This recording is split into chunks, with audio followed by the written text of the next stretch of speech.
Hello everyone and a very warm welcome to all of you watching us online. Welcome to the PUBG Mobile Club Open 2020 Fall Split. My name is Varun Super Johnny John. I'm going to be your host, your caster, your analyst for this entire event. And allow me to introduce my partner in crime this time around. Ladies and gentlemen, put your hands together for no one other than Fixes. Fixes, welcome to South Asia. How are you feeling? I'm feeling absolutely thrilled because I've heard a lot about this region and the teams that have been playing. We did see INES, Freestyle. Yeah. I think a lot of other teams are coming in from the Nepal region as well. Elementrix, all of them having the PMPL performances that they have shown up. That's amazing. I'm looking forward to the action that we will have today. Yeah, because there is going to be a lot of action indeed, as the 32 teams that we have lined up for these group stages have been divided into 4 groups with 8 teams in each groups. Now, these teams will play 12 games each, after which only 24 teams will move forward from here towards the semi-finals, and out of those 24 teams, 11 teams will be moving on to the finals. Do you know why 11? Because 5 teams that played in the PMPL Season 1 have already gotten the invites for the finals. Absolutely, and they deserve it. They have earned it, and we had seen some amazing assault coming in from the players from Nepal and Bangladesh. However, I am waiting to see how they have improvised themselves in terms of positioning. Yeah, that is going to be important because a lot has changed definitely while the teams were trying to play in the PMPL South Asia. The other teams, the teams that did not make it the first time around in Season 1, had stayed back. They were preparing for their comeback, and this is going to be their opportunity, along with the new teams that are going to be joining them, of course. But all of this, what is this for? It's going to be for the prize pool and the slots for PMPL season. So let's just have a look as to how many teams are going to qualify from this PMCO to the PMPL season 2. It's going to be 4 slots from South Asia that are going to be given to the teams that finish in the top 4 positions, along with the prize money, of course, which for the first position is going to be $2,600. On the second position, it's going to be $1,600. Third and fourth position are going to share $1,100 each, along with the slot for PMPL Season 2. And how do teams qualify? How do they earn the money, in fact? It's going to be through points. And points system is the same, the tournament standard that we have always had. Not always, well, for a long time now. Yes, for a pretty long time. And if you win, if you get the first position, you're going to get 20 points. If you're placing second, you're going to get 14. And it reduces gradually. And from 11 to 16, you're just going to get that 1 point. But the best part about this points distribution is 1 kill equals 1 point. Yeah, so that when this point system came in last year, it switched things around. It sort of made the teams be a lot more aggressive in their matchups. It forced them to still switch their strategies and figure out how they would use this point system to their advantage. And it is pretty important. You need to make an advantage for yourself in every single match, in every single map that you play. And talking about the advantages, it's the players, it's the teams who analyze the situation and break things down and end up getting the victory for themselves. So with that, let's have a look at the teams and the groups that we have lined up. So starting things off, Group A, we have PN Crew, A1 Esports, we have Wolves Den and Satan in Group A. But remember, I said every group has 8 teams. So the remaining 4 from Group A are going to be HARAME, Phantom Esports, NAVI is going to be there, and High Voltage. Absolutely, and we will also have to take a look at teams that are going to be playing in Group B, and we start off with 1971 Gladiators, Rivals X, PWP Esports and RisingNepal. I think PN Crew was one team that I definitely recognized, being the old guards of the PUBG Mobile scene in Nepal, but following them up is KS Invincibile for Archangels, T4M Officials and Kira Peace Flow. And moving on to its Group C, we find KS Axe, 999 Axe, DoyenKnightSs and DRS Gaming. Yeah, so intensity is even there in Group C as we have KSX returning from the last PMCO, but another 4 teams are going to be AzraelGaming, Soulz of BD, NRZ Hunters, and God's Reborn. Some interesting names, some interesting players individually in these lineups, but last but not the least, Group D, we have Venom Legends, Trusty Process, Salty Squad, Thunder Yeti. But time for the final 4 teams as well, as they are going to be 7C Esports, Abrupt Slayers, E2SOPM, Angry Springs. We're going to figure out how to pronounce that. Absolutely, that we are going to do. But there are a few teams like TDP and Salty Squad that are very recognizable through that entire region, and even teams in Bangladesh do acknowledge them. But I'm really excited as to see what they have to offer today. Is it going to be a very aggressive style that we witness in the Pakistan region, or is it going to be position oriented? Are the teams going to play through the center, or are they going to the edges? That is always a question, and that is what makes this game so interesting. Exactly, that's what is going to be interesting, because every single region has a different play style, and the best part about South Asia is we have teams coming in from different countries that are playing under the same region's banner. We have Nepal, we have Bangladesh, we have Sri Lanka, and we also have teams from the Maldives who played through the qualifiers. But as we are talking about some of the big names, the bigger names are already waiting for them in the final. So these teams, they better start packing their punches and holding on to everything that they have, because the fight, as soon as it starts, it's going to get more intense with every single match that you play, every single bullet that you fire in the game. Absolutely, and you have to take those early game leads. You have to win. You have to play well in those first games, and getting a victory in the first match, that is Erangel, is definitely going to be a huge morale booster for all these teams. And then afterwards, they can go in the flow. They can manage to mess up a few games because they know they've got a good advantage and they can carry forward that momentum. Definitely. So talking about the maps and taking early leads, let's have a look at the schedule as well and see what maps are going to be played today. Today it's going to be teams from Group A going up against teams from Group B. And the first match is going to happen on Erangel. After that, map number 2 is going to be Sanhok. Map number 3, Miramar. And map number 4 is going to be Vikendi. 4 games every single day during the group stages. As I said, every single team is supposed to play 12 games in these group stages, and after those 12 games, the top 24 move on to the next stage. Absolutely, and I'm really excited as to which these 24 teams will be and what do they have in offering, because Erangel, we do not know much about these teams, where they drop, and that is a surprise for absolutely everybody because they have not faced each other so much. So, you know, a lot of things can happen today, and I'm really excited because a few names that we have mentioned, they will be playing on the later dates, but PN Crew is definitely playing today, and all our eyes will definitely be on them. Definitely. Even talking back, if I was supposed to bring some memories from the last PMCO 2020, that is the spring split, in round 1 in the group stage, we saw RisingNepal have an amazing performance, but it was the semi-finals where the team started to struggle, and that's when PN Gaming's performance picked up the pace really nicely. 1971 Gladiators as well. That was a team that performed phenomenally during the semi-finals, and during the finals is where the momentum started to drop. So teams have to be careful so as to not make the same mistakes that they made the last time. And the new teams that are coming in, they have to learn from the mistakes of their colleagues, basically their counterparts and their opponents right now. But they have to see what they did wrong and figure out a way around it, or they have to figure out a way how to punish that mistake if it is something that's being constantly done in the games. Absolutely, and you know, all these players that have played earlier certainly do have a cushion today because they know how to perform under pressure, and that really matters. So all these new teams, we'll have to see if they are the prodigal teams, or are they going to just crumble or succumb to the pressure in the PMCO.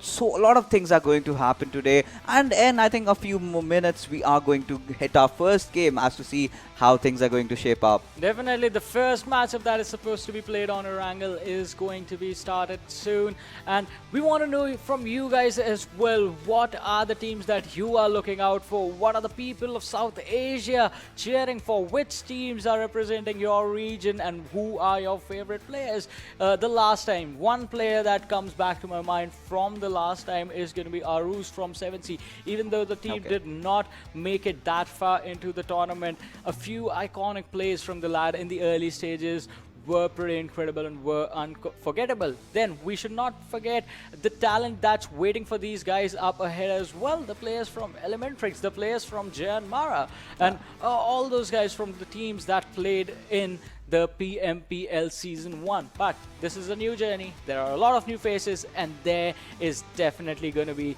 the new kings of South Asia. Absolutely, but my eyes are on TDP Shagar, who is a veteran himself, and he is definitely, as mentioned, he's playing from the trusty process, and he's a very promising player, a very good assaulter, knows how to handle pressure, and certainly can deliver good results coming in. But today is not his day because he's not playing, so we'll be seeing him tomorrow most probably, and we'll have to see how he performs. And my eyes are definitely going to be looking out for all those new players that they are going to come, and let's see who wins the first game. Exactly. Who is going to win the first game? Who is going to walk away with the 20 points for the chicken dinner from this map and have an early start for themselves? Because this is going to be the start of Erangel, and let's have a look at the trajectory of the plane and see from where the plane path starts and from where it is going to end. And it starts from the military base, the southern side of the Sosnovka military base, and goes all the way towards the North Georgia Pole city. Absolutely, and the eastern area, like you can see, Yeah. is clearly, too far off for the teams to take a drop. So all those teams who had initially planned to go towards Milta, maybe towards Mansion or Yasnaya, are going to have a tough time doing so. Yeah, that is going to be a tough fight for them, including the tough rotations. But for now, these teams are going to have to figure out a way to work around it. One more thing that I think even the players are waiting for, and we are waiting for as well, is going to be to figure out where the circle in this game actually forms. Because imagine the trajectory is sort of leaning towards the southwestern area. But what if the circle starts from a city like Yasnaya or starts somewhere in the northeastern area? That's going to spell trouble for basically everyone in this game. Yeah, certainly. And by the looks of it, a lot of teams have opted to go towards the Sosnovka military base. We can see T4M already landing over there. And there's one team that's going towards Novorupnoy region, NAVI, going towards Ferry Pier. That's an interesting drop that we got to witness just now. But Chinky is, I think, being taken by two teams over here. And oh my god, the circle this time on the western side. We have seen the circle time and again, but something that we really cannot predict is where it is going to end. I mean, we have seen this one. Usually, majority of the time, this ends up going towards the Gatka query area. And that is usually the circles, whenever it goes towards the Gatka area, the game ends up being like a slow-paced game. This feels different because we have a clash starting off with Navi going up against the squad of Satan, and this fight is going to take place close to the Ferry Pier area. The players from Satan, they are split up, so Navi is going to have an advantage in the early engagement, but that is the question. Will they go for the early engagement, or are they just going to hold their horses and keep their calm down? If you talk about Team PN, they have gone up north, so they don't have basically much to worry about. But yes, Navi versus Team Satan. If you look at the positioning, Satan can still pull a few strings off their belt and can take down Shino if he deliberately commits a mistake. But that is not the case over here, as Shino is just focusing on his loot, and that is exactly what all these players have to do. They are inside the circle. They do not have much to worry about. But certainly one thing is that definitely must be concerning them is taking a vehicle, and when Team Satan and Team Navi are going to compete for it, we'll have to see what really happens. Yeah, we are still waiting. I mean, the players from Satan, they have made a really smart decision to wait for the backup to arrive, but Psycho, in a little while, lad, you are going to be in trouble because look at the mini-map. 2 players from Navi in front of them, 2 players right behind him. These players, they have been sandwiched. But you know, how do you break this sandwich? You have to isolate your enemies.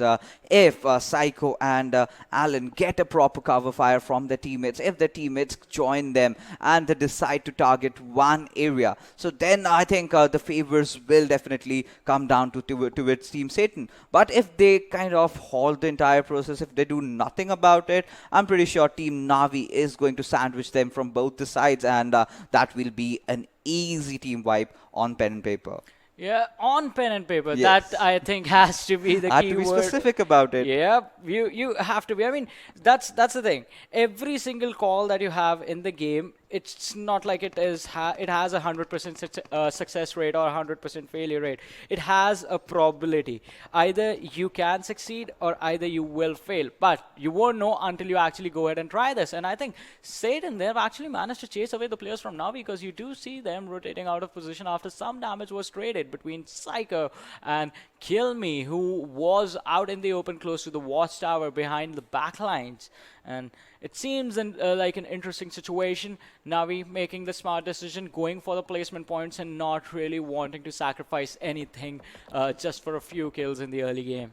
I think they are just trying to surround Team Satan. And Psycho has definitely taken a lot of damage over there. And I'm starting to wonder if he has any kind of healing. But Satan's Zod, look at him. He has spotted down Escanor. And any moment, if that one shot really connects, then that is going to be one knock for Team Navi. And they will have to instantly change things down. But I still am waiting to see as to which team will be making the first move. You know, shots have been fired from either of both the sides. And no one is really worried as of now. But, you know, like I said, if nothing really happens, then I guess Navi will definitely have the upper hand. But we can see Psycho taking a few shots onto its Kill Me. We will have to see as to how this entire fight erupts. Yeah, we're going to have to wait for the fight to start. But until then, these players are just going to lie in the middle of nowhere. So we're just going to talk about the circle and how things are going for the other teams. PN Gaming, they drop down all the way towards Severny. That's on the northern edge of the circle. They're going to have an easy entry and not much to worry about until they decide where they want to rotate from. Are they going to take the Rozhok entrance to the main island, or are they going to go through Georgopol City, the North Georgopol City and the Georgopol City, and then make their way towards the center of the circle? Talking about the southern side of things, A1 Esports, they are towards Nova Repnoy containers. The only team that stands in the way as they are crossing is going to be RisingNepal, who are currently holding out on towards Milta City. There's another team on the military island, that's T4M, but they will have to be careful as 1971 Gladiators look to be closing in towards the military bridge area.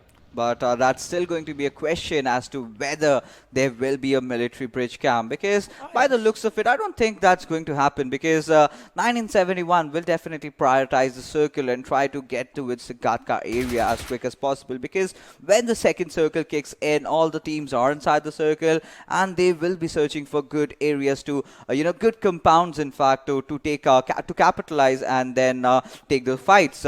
But right now, we have team number 15. That is PWP, who have, taken the control over the Gatka main compounds, and they're looking for good, really. But imagine, Johnny, if the circle shifts on towards the northern side, goes towards Everest, that would be really, really interesting. Oh yes, that is going to be interesting. I mean, it's been a while since we have seen an Everest Circle, Yeah. and Everest Circles are always interesting. I mean, we did get to see one during the World League, but not during the PMCOs, the PMPL. There was like the circles were usually sticking to those standard locations, wherein you will have either the eastern side of things or the center.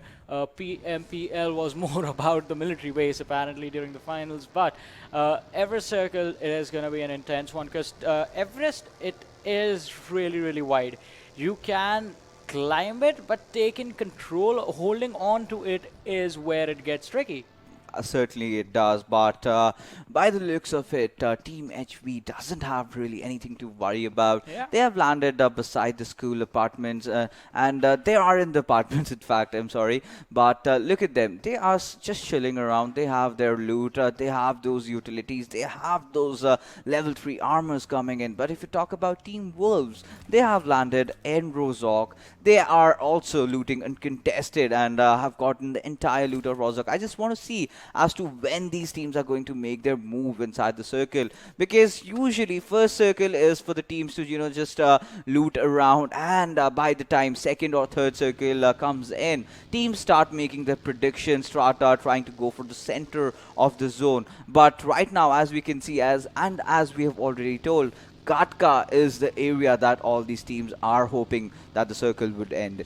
Yeah, that's why you see already teams moving in towards that direction. The clusters are starting to form. Already 3 teams have taken control of Gatka area for themselves, and even Gatka becomes tricky because you have these wide open areas with those few houses, and if you are a little bit late with your rotations, you will have to fight things out in the open with multiple directions, and that is one of the hardest things you will find, one of the hardest situations you will find yourselves in this game. But we have the second circle in front of us, and it looks like it is going to be Gatka area unless it makes a drastic shift towards the northern part, and the game decides, all right, you guys are gonna fight for Everest. I mean, imagine, Johnny, if the circle shifts towards Quarry, throws a curveball. Because it's been a long time that we have casted a Quarry circle. In fact, the entirety of the World League that we did not get to see a single Quarry circle. And Quarry has a lot to offer.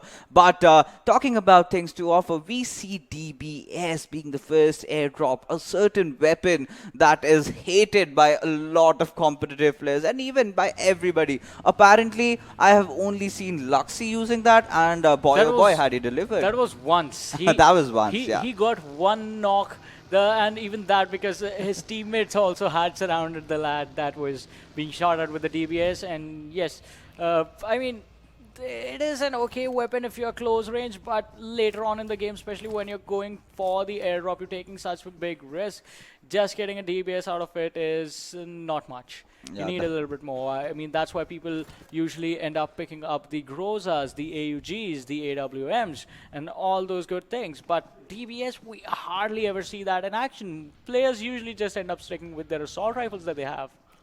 Absolutely. I mean, they did not want to, mess up their muscle memory, the kind of recoil control that they have had on their M4s. We are seeing a rise in the usage of Scar L in the recent meta. A lot of players opting for that. And the reason I must tell you, because the way the weapon recoil sways. So if you shoot the first bullet onto its chest, the second and the third go directly towards the head. So these are, the small nitpickings that these players do understand and realize, and they definitely capitalize on it and do deliver. But right now we see a fight happening over here as HV goes on towards Team P and Sandesh getting taken down and will be finished off before he even realizes that. But Abhishek does want to take revenge of his fallen teammate, but they do realize that it's too late, and now they've started to make their move. Yeah, that was just unfortunate. Sandesh being caught off guard. He should have had a fighting opportunity, but High Voltage just living up to the name, the intensity in which the fight happened, that was really fast. They get the kill, and now they get out. It's going to be time to rotate as the blue zone is coming in, and these guys are going to be following the route led by the players of PN Gaming, who have made their way towards Ruins area. And it looks like the players from High Voltage, they are going to come in another contact with another squad, that is KS Invincibile. That is right up in front of them, as you can see on the map as well. But look at this. 1971 Gladiators, Nightwing. Fixes, look at his position. I mean, he knows his area. He knows how he has to make those maneuvers in. But right now, the second circle's gonna close in. And there you go. The western area of Gatka, where Team Kira certainly has a very good compound and a certain good advantage. It's at a high cliff, so all the teams have to kind of surround him. But right now, we see a lot of cluster of teams coming in from the eastern side. So that is definitely going to be be a hot area as the teams will be battling it out amongst themselves. And what do we see? Insane, really hitting his car hard and taking quite a couple of damage. But that was a good move. Like, he got the shot, he did trade damage, but he got out as well. And that was incredible, but now he's going to have to be careful. His teammates are getting in position for this engagement as they move in towards the circle. And still 13 minutes and 62 players alive. A1 Esports finally starting to take the fights, and it is an important one, as well as the drop down a player from the squad of HARAME and get the finish as well. IR2 has been taken down, but HARAME, they are fighting back against A1. Sinister goes down, the 4 players. GD, he spots out another one, barely missing his shots, and the shots were fired on shots, who he left with just a few inches of health. Drops down another one, but couldn't get the third, and the Scar L is the gun that he was using. Steel shot, somehow getting his team out of a really tough situation. Fair, he did get a finish as well, and A1 Esports, they come out on top in this fight with 3 kills to their name. Absolutely, A1 Esports are looking really promising. They have definitely managed to revive their fallen comrades, but right now T4M Insane is in a lot of trouble as he senses team rival right in front of him. But PN, Anish, he's been taken down. Even Abhishek, Ayush does retaliate back with a grenade, and Ayush is definitely finishing down players of Team Wolf. So that is a fight that is happening somewhere else across the map. And here we see the fight. Clutch really trying to clutch it in for his team, and he blows up the vehicle and resulting into the entire team wipe. Is it? Yeah, that was a team wipe, because Ayush was the last man left standing. Anish and Sandesh had already been finished a while earlier. Afsek was knocked down close to the car, and Ayush, he thought he could go in and charge and fight against Clutch, but Clutch just being smart enough and blowing up the vehicle just to create a slight advantage. On the other side, 1971 Gladiators, even they looked to be in trouble as Seinstro was taken down from the side, and that just leaves the team with 2 people alive. That's going to be Ryan and Nightwing. That certainly will, and Wolves, like we can see, they're just chilling around. They know they're inside the circles. They've not got anything to worry about. But Navi, Rat, Escanor, Shino, and Kilma, they are struggling to get inside the circle. This was the problem that I was talking about, the lack of vehicles to try to make inside the circle. Even if they do, I'm pretty sure some other team is gonna be waiting for them. But A1 Esports, Shoykota finding down another member and does eliminate a squad. I believe, I think that was Team HARAME. Yeah, HARAME, they had just 1 player alive. That was Private 7, and he was taken out as well. So down to 14 teams, 51 players alive in this game, and in a matter of seconds, we are going to have our 5th circle, as well as the blue zone is going to start closing in and just create a havoc for these teams, because now they are going to be forced to play a little bit closer. Navi Escanor is going to be taken out of the game as well, and A1 Esports right now on our screens just trying to find a way, trying to find a better position for themselves inside the circle right now. Certainly, and like we can see, team number 8, that is Team Satan. They're looking good. They have had their players in a 3-1 split. They've got nothing much to worry about. But look at Escanor getting taken down from the circle and surely facing a lot of problems due to the lack of vehicles. The mobility has been sort of been stopped over here. But look at the observatory tower. We do have players from team number 10 and they're doing good. They're positioned well, but just below them we have Team HV Assassin and his team. They are in a promising position as well, but we have to see as to where the circle is going around, because Team Archangel, we can see Nohan at far fray. He is going to come in any moment, and maybe team number 12 can get sandwiched if Team PT does decide to move in on an aggressive stance, have the high ground to their favor and take a few shots. But that is really not possible, because if they leave their cover, they are exposing themselves to fights from other areas. Certainly something that they cannot afford right now. Yeah, it is something they can't afford, but it is something that they will have to deal with. In the meanwhile, Dalion is going to be taken down as the team starts fighting against NAVI, who, okay, NAVI are fighting T4 on the other side, but this circle is out in the open. All of them are going to have to be careful. A lot of fights happening. RisingNepal, they're going to be in trouble, but T4M Dominator is going to start dropping the players from NAVI as they're going to be down to a two-man squad. The finishes have been confirmed as well. Even 1971 Gladiators, their numbers have dwindled down to just 2 people. NAVI losing another lad, just last man surviving, and I think it is time for the squad to take an exit from the game. Certainly that it is, because the circle is also closing down as well. As the 5th circle will appear, a lot of fights will start breaking down. 48 players are still alive, 14 teams still breathing down, and team rivals, look at them. But in the meanwhile, Chain takes down Thunder, and we will have to see where that fight has occurred. But right now, one team certainly is enjoying the game, has to be Team A1 Esports. Steel Shot lobbing his grenade, cooking it down, and will be throwing it. Will it be a slam dunk? Not yet, but still trouble in paradise for Team PWP as they are struggling over here. They are not spreading out, but A1 Sinister does get a knock onto its boy Hang and will instantly finish him off. And we will have to see as the fighter commences, as the fighter resumes, who else will be picked off. But Steel Shot, as you can see, spraying down bullets from his barrel, but gets taken down by Dalion. Yeah, so these are the guys who used to play as well a while ago. Dalion, I remember he used to play for the squad of Hype, if I'm not wrong, during the last PMCO, and really deadly player. Going up against the players of A1 Esports, SK49 is going to bleed out to death. So is Dalion, as the team has been told to fall back and move into the circle. There is no way these men can fight against A1 right now. Steel Shot, he has gotten a revive, and now the other players are just going to look to confirm the kills for themselves. Fear, he gets his, but on the other side, you will have to start to move in towards the circle. PWP, they are going to be in some trouble because Shari, he's the only man left standing, and he is just going to have to hold his head down for as long as he can. Certainly he has to, but A1 Esports, they're looking really strong. They've got so many kills.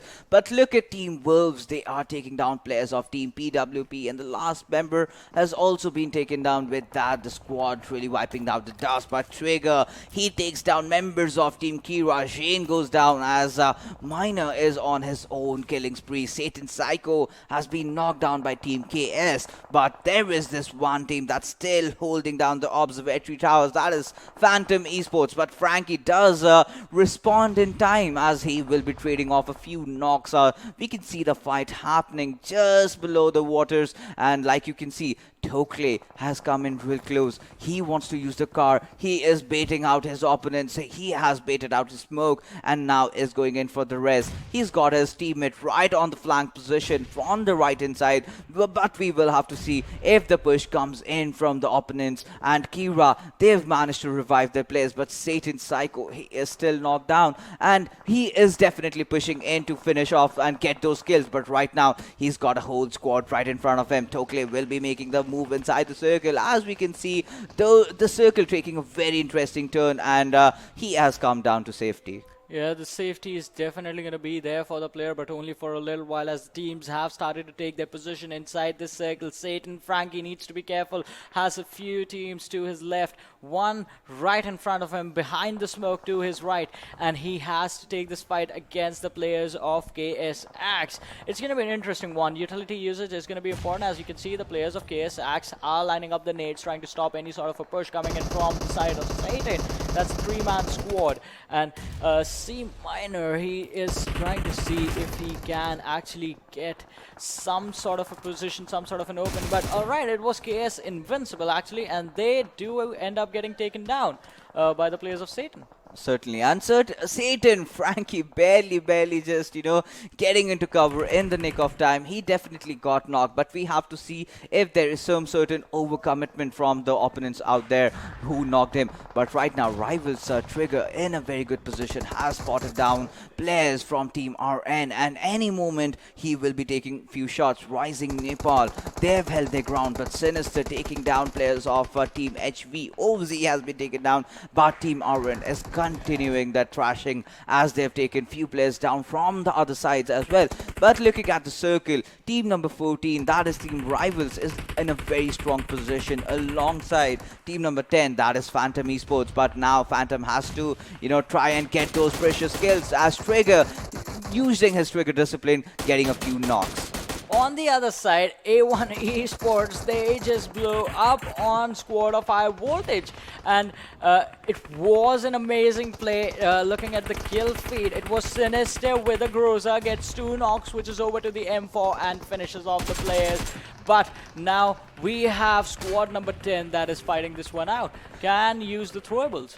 Absolutely. We just saw Frypin taking down 2 members with 1 single pre-nade. I mean, that is some good IQ plays coming out from Team Phantom Esports as they have held on to the observatory tower. And that is certainly looking as to where the circle will conclude. But right now, Team A1 Esports, they have to be playing their cards really, really well. Because if they do not, they're going to meet their makers pretty soon. Definitely Steel Shot and his teammate, they are in a bad position, but here comes Sinister, the man with the big guns, and he is going for the revives right now. Squad number 10, they have to be really, really careful. It is Phantom Esports, and they are trying to slow things down. Fear is going to be finished off along with his teammate. Steel Shot by Levy from Phantom Esports. That's going to leave Sinister in a bad situation. He does not have anything to cover his backs. It's just the house that the players from Phantom Esports are hiding, and that's sort of protecting him for a little while. But Kira Kure, he's going to be taken down as he goes on to face the players of Satan, and he just ran in there. No thoughts, no cover, just ran in, run and gun, and was taken down. Sinister still surviving just underneath the players of Team Phantom Esports. But look at Shoykot. He's got a good angle, but that buggy definitely will be, raising questions as to who is behind that. But look at Shoykot. He does not worry. He does not care. His vest is pretty much damaged. But there you see another airdrop coming in. Man, Phantom Esports really in their comfort zone. They know they do not have to move anywhere. But in the meanwhile, Frankie takes 1 player down as Boom Twice definitely will be getting whatever is inside the airdrop alongside the level 3 helmet and the vest. But Team Rivals right now, Mr. Boro, they have all their 4 players intact, have dropped in the smokes. That's a very good move, and they have to get enter inside the circle. We just have to see as Boom Twice does have an MK14, but will he dish out some massive damage with it? Yeah, the damage is definitely going to come in, but the problem is, how do you face a player who has a player on the flank and Sinister is going to be in front of you as Steel Shot takes down the players of Phantom Esports who got a little bit too greedy for the kill of Sinister. Lemmy does get it eventually, but they lose a teammate in the process. And now we are down to 14 players alive in this game, almost at the closing moment. Boom Twice, he did get an upgrade from that airdrop, and it's going to be an incredible one as well. Certainly is, but he is spraying down with his MK14. I really thought he'll be going for those stab fires, and that should have really connected. But looking at team number 18, they are in a bit of pickle right now because Team High Voltage has spotted him out. But right now, Frypan will be spotting down Shoykot, takes a few shots at him. But now, Team Phantom Esports definitely will be looking to commit. But right now, 4R Clutch is lobbing those grenades down. But there you go, Team Satan in the blink of an eye, getting eliminated.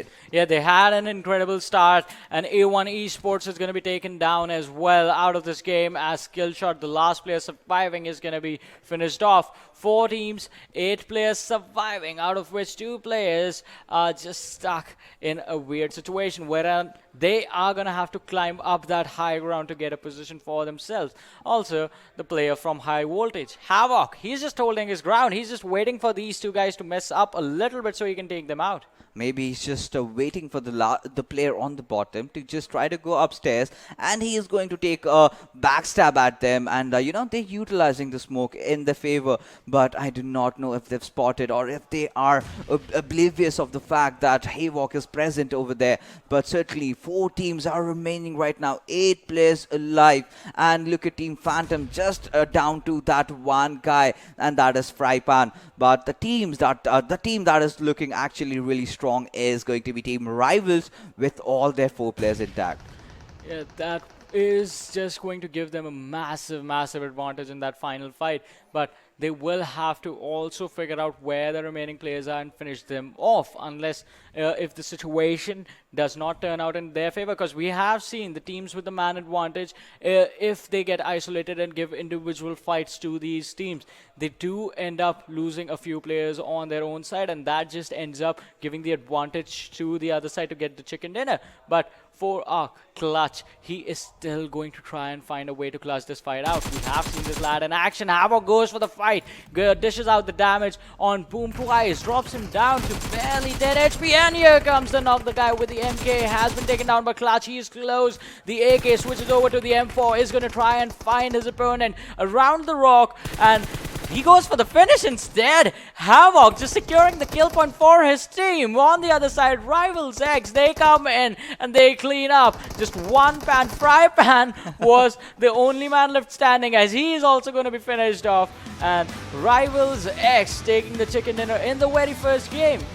Absolutely, and they had all 4 of their players alive, and that was a good decision in the last moment finish, because he knew that he's going to die. There's a whole squad literally swarming in front of him, and ensuring that final kill that he will secure certainly did earn him a point, and maybe that will be changing things on the leaderboard. Yeah, he could have gotten 2 had he gone for the fight, but that would have been a 50-50. That 1 point in front of him was 100% his either way. But he went for the safer play over there, which is quite good. As we look at the standings for this game, we're gonna see how many points in total did he get exactly, because having an early Fixes was talking about this when we started. Having a good start gives you a good momentum in the entire tournament, and since the teams are not going to be playing tomorrow, it's going to set up how they finish this day as well. Absolutely. Team Rivals, Team A1 Esports, and Team Phantom. These 3 are the teams that really impressed me with so many kills. And on the disappointing side, I really felt Team PN could have done better. They were being just caught during the rotations. They could not make those movements in. There are some, unwanted fights, but this was a very unique circle that we got to see. And, Team Phantom was looking strong initially, as they were, clobbering down players of A1 Esports as well. But somewhere, so many fights were happening, and they were in the center of attention that 3 of their players died. But despite that fact, one player, that was Frypan, survived till the end and got a 2nd position for his team. Yeah, along with those teams, I'm really impressed with the performance from A1 Esports, because this team, the last time we saw them, when me and Ocean used to cast the PMCO Spring Split, it was all about the slow-paced gameplay. But now, the way Sinister has been playing, it feels like it's all about aggression. They're constantly going for those fights. Even in situations when they are not supposed to charge in, like the 2v4 that they tried to force in the observatory. But that situation did get out of hand. They did get punished for that. That was the game. Let's have a look at the MVP from match number 1 and see who it is going to be, which is the player that takes the MVP in the very first game. And it is going to be Trigger with 4 kills, 626 damage, 26 minute, 55 second survival time, and a distance covered of 6.18.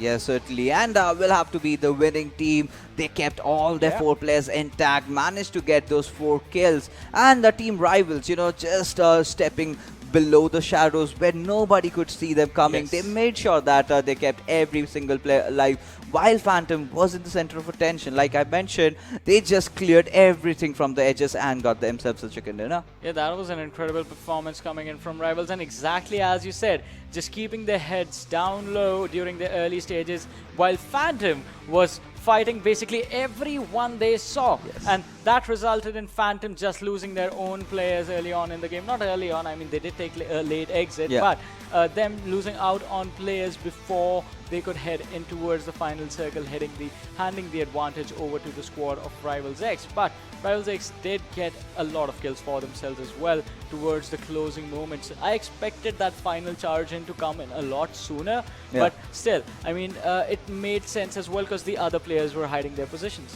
Yes, certainly they were. And, the circle that had, shaped up had a, it was a kind of a plateau where the observatory tower was in the center, but the last moment shift caused everything to change, because till then Phantom Esports were holding on to all of their players, and suddenly when they had to make that move, they had to make a move inside the circle. There was Team A1's Shoykot, who was just behind, and Frypan had spotted him, but shots were coming in from different directions, and their players were going down and down. But we will have to take a look onto its standings as to see which team took the highest kills, and I think that will certainly have to be A1 Esports. But Rivals X taking the chicken dinner in this one alongside 10 kills, earning them 30 points from the first match itself. A1 Esports definitely on the second position, courtesy to those 12 kills that they have been getting throughout the match. Phantom, like we said, held on to the center, got quite a couple of kills. I'm pretty sure the damage must be above the roof. Yeah, damage has to be coming in pretty good for them, but A1 Esports, this is what I was talking about, an early exit coming in for them, but still the 12 kills, an incredible performance for Archangels. Look at them, 10 placement points, 3 kills, a decent performance coming in, but the huge chunk of points that Rivals X took from the very first game is definitely going to give them an advantage in the matches coming forward. Yes, certainly, and taking a look at the bottom half of the table, HARAME, PWP Esports, RisingNepal, PN Crew. These are the teams that have had a rather shallow outing, and they need to really step up, because today they've just got 3 games, and after today's games they'll be just having 8 games in total. So you need to make sure that you're in the top half of the table, because 24 teams are going to qualify. So if they do not, if they're kind of being inconsistent or not performing in the latter games, they're going to be in a lot of trouble and might face elimination as well. Well, we're going to have to see how things go for these teams, because this is just the beginning. That was just the first game of the very first day of the PMCO 2020 fall split, and it is going to be an interesting journey as we move on from the group stages to the semi-finals to the actual finals, from where we will have the teams moving forward towards the PMPL Season 2. Yes, certainly. And like today, I was really impressed to see a few teams going very aggressive, like A1 Esports. Like you said, that experience does come into handy. You know when to engage, you know when to disengage, the good fights, the bad fights. You need to know which fight you need to take, and you just cannot see a team and just go charging in. You have to consider the position you are in, and suppose even if you're pushing, you must analyze, if my push goes right, if I wipe down that squad, am I in a good position after that? And a lot of factors are supposed to be taken, so IGLs have to be on their toes at every single second of the game. Yeah, they have to be on their toes, and not just in the game, it has to be outside of the game as well, because let's say before starting the match you're thinking about the game, after the game is done you're thinking about the next one and what happened in the previous one. So it's a really stressful position to be in, but it is all worthwhile once these players move forward for the PMPL Season 2. From where on out, teams will be fighting to qualify for the next upcoming tournaments that are going to happen, and it is an intense journey. We have a lot of big names playing in, especially it was so awesome to see Dalion step back into action along with his players SK49 and Chari. The first game did not really go their way, but the second one coming up is going to be Sanhok, so it is going to be an interesting one as well, because that is a fast-paced game. Yes, in fact, talking about Dalion, I believe the real the guy from Hype is playing in America. Maybe might be a different Dalion. So new players, new talents have come up, definitely with the same name, however. We definitely have new talents in here as well, and I guess we're gonna see those new talents in Sanhok in a little while. We're gonna head out for a short break. You guys stay tuned and keep watching. We'll be right back.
Hello everyone, and once again welcome back to the PUBG Mobile Club Open 2020 Fall Split. My name is Warren Super Johnny John. We're going to be heading into the second game of the day, which is going to be played on the map of Sanhok.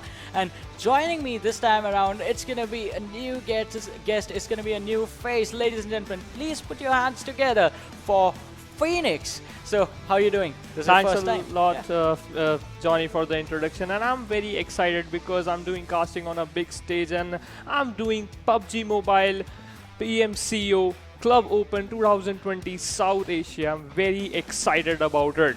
Yeah, it is something to be excited about for. I mean, me and Fixes were talking about watching new faces in the game, but we have a new face with us as well. And in a little while, we're going to be jumping into the action, as I said, on the map of Sanhok, talking about how Erangel went. It was an intense matchup with rivals X just getting the chicken dinner for themselves, but that was a slow-paced game that we saw from some of the teams apart from A1 Esports, who apparently were hell-bent on destruction. But anyways, Sanhok is going to be aggressive for everyone. Yeah, Sanhok is a very fast game, and we saw that there's snakes as well. Yeah. And if we talk about the team A1 Esports, they showed the domination. They have 12 kills, and which is a very nice gameplay we saw from him. But Rivals X got the chicken dinner, and Phantom got the second position. If they got the second position, maybe they got the chicken dinner as well. Yeah, they can get the chicken dinner for themselves. And as you pointed out, A1 Esports, aggression is not gonna cut it. You have to be able to find those chicken dinners along with those kill points that you're getting, and you have to do that consistently. If you miss up even once, there can be a team who is always getting those consistent finishes within the top 3, within the top 2, with less number of kills than you, but they will definitely take you over, because points is where it all matters. The leaderboard is where things change, and the leaderboard is from where the top 24 teams will move on to the semi-finals. Yeah, obviously, and the kill points are also important, because for each kill you got a single point, and that can be lead to top on the table. As we can see on the A1, they showed a nice gameplay. And if I talk about Wolves, then they show a 200 IQ gameplay. When they got stuck, one player got knocked out, only one player is surviving. And if we talk, they just blasted a car and eliminated the team. That was a really sneaky play from Wolves' side. Yeah, it was Clutch who actually ended up wiping out an entire team over there. It was a 2 versus 2 scenario. It came down to a 1v1 situation, and Clutch was the man who was left out to basically clutch the entire situation in his favor, which he actually did. The team did end up having a really good standing in the game based on the placement points, because the other 2 players, they went in full survival mode after that. Yeah, obviously, and I just have to throw light on Team Satan and Team Navi. They have the same dropping point in Erangel. Maybe they have got a same dropping point in Sanhok as well. Maybe they got, and we are just going to saw early fight as well. And maybe Team Satan got just fall back in that fight, which favors them because they got a high placement point.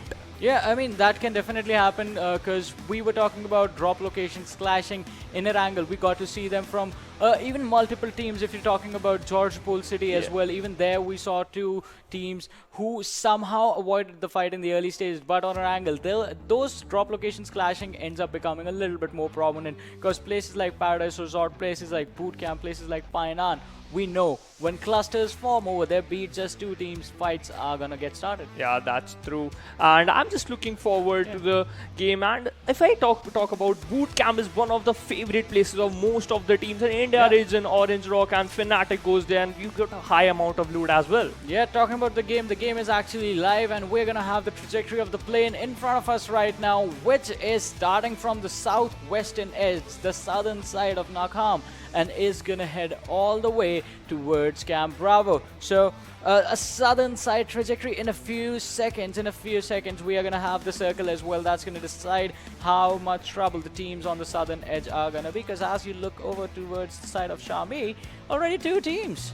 Yeah, that's true. Maybe there's a cluster in Sami, and let's see who is going to survive there. And we can see Satan and T4M are there. Just going to have a fight, an early fight, and Navi are there separated towards maybe Ruin side, and let's see what is going to happen. And I'm just focusing on Boot Camp. Here, 2 teams are there inside the Boot Camp. Yeah, two teams in boot camp is going to result in early fights happening over there as well. Rivals X, the last game was a chicken dinner for them, but this one can be taken away because they have been surrounded by the squad of Kira. And that can spell some trouble if you're looking to get out of boot camp. But the way the circle is right now, they don't need to do that. They can just hold on to their position. And this is what we were talking about. So this is the city of Shami, where the players of T4M have actually just landed with the players from squad Satan, and these two teams can end up fighting as soon as they spot each one out. They know that the opponents are here. They're just waiting to see if they can catch someone off guard. And Alan, we can see them. He has the M4 in his hand, a good weapon for the early game fights, along with the 3X. Yeah, that's true. And if we look at Sami, there's a huge amount of compounds which we can have loot and good amount of loot. You can stay there. But Satan are again going to have an early fight. When we talk about the Erangel match, they also have an early fight with Team Navi. And here they are going to have an early fight with T4M. And if we talk about maybe Satan having a split, one player is on the ridge, scouting from there and giving the locations of player of two T4M. Yeah, the location is going to be given away, but you have to be careful with that. Right now, these teams, I think in the early stages, you have to be careful. You can't just get too greedy for a few kills and just lose your own numbers, because that actually impacts your performance in the later stages of the game. And here it is, the man, the myth, the legend from the last PMCO, SK49.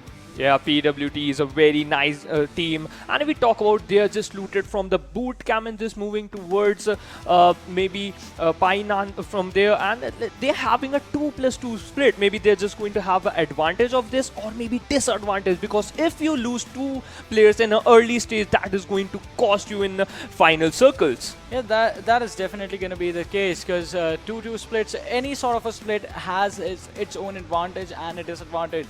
2-2 usually gives you, it cuts down your firepower in the gunfights, but it gives you the option of survivability. If one set of players is caught off guard, they can either try to get some points for themselves by getting the finish, or if they get wiped out, the other two players, they can go for the survival points in the game and just try and see if they can get a high amount of placement points. But we still have some time before the blue zone is going to close in, and the players are actually just forced to go at it amongst themselves in this game. Absolutely. Most of the teams are inside the zone. Maybe 2 or 3 teams are outside the zone. They have to come inside the zone. Yeah. But if we talk about rivals and team number 20, they are very close to each other. Can we see an early fight or not?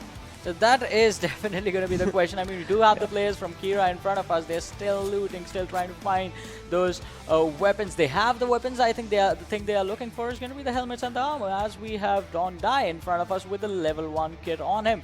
And that is not really going to do that much for you, even if it's the early stages of the game. You definitely need to go for those level 3s and those level 2 kits on yourself. But High Voltage, we did see them in intense action on Erangel, and right now they are trying to spot out the players of 4ARC.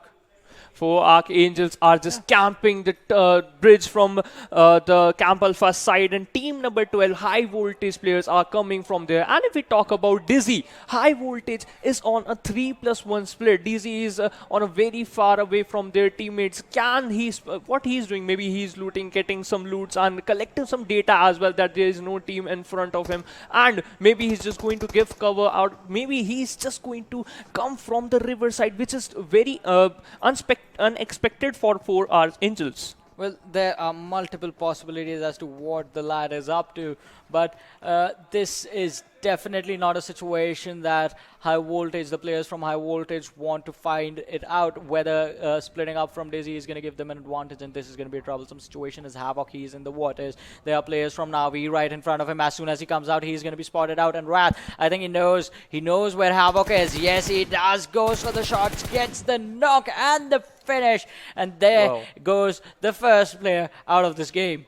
finally, the Navi got a first kill in the early stages. This is going to be beneficial for them because kill points are also important for them. And if we see the players are in a split formation, this is going to help because Navi Wrath spotted a player of team number 12 high voltage. They are just down on 3 members. They are moving towards team number 7. Maybe team number 7 are going to be in big trouble because they are in the water maybe. Yeah, but look at this. Wolves Den, they are closing on the players of Navi, and as you said, the split that Navi had is going to allow them, is going to give them the element of surprise on the players of Wolves Den. Ironic, his health is already low. Wrath and Shino, they can sandwich this individual player. That is ironic as soon as he lands on towards the board, and I think Shino, he has already spotted him out. But it is...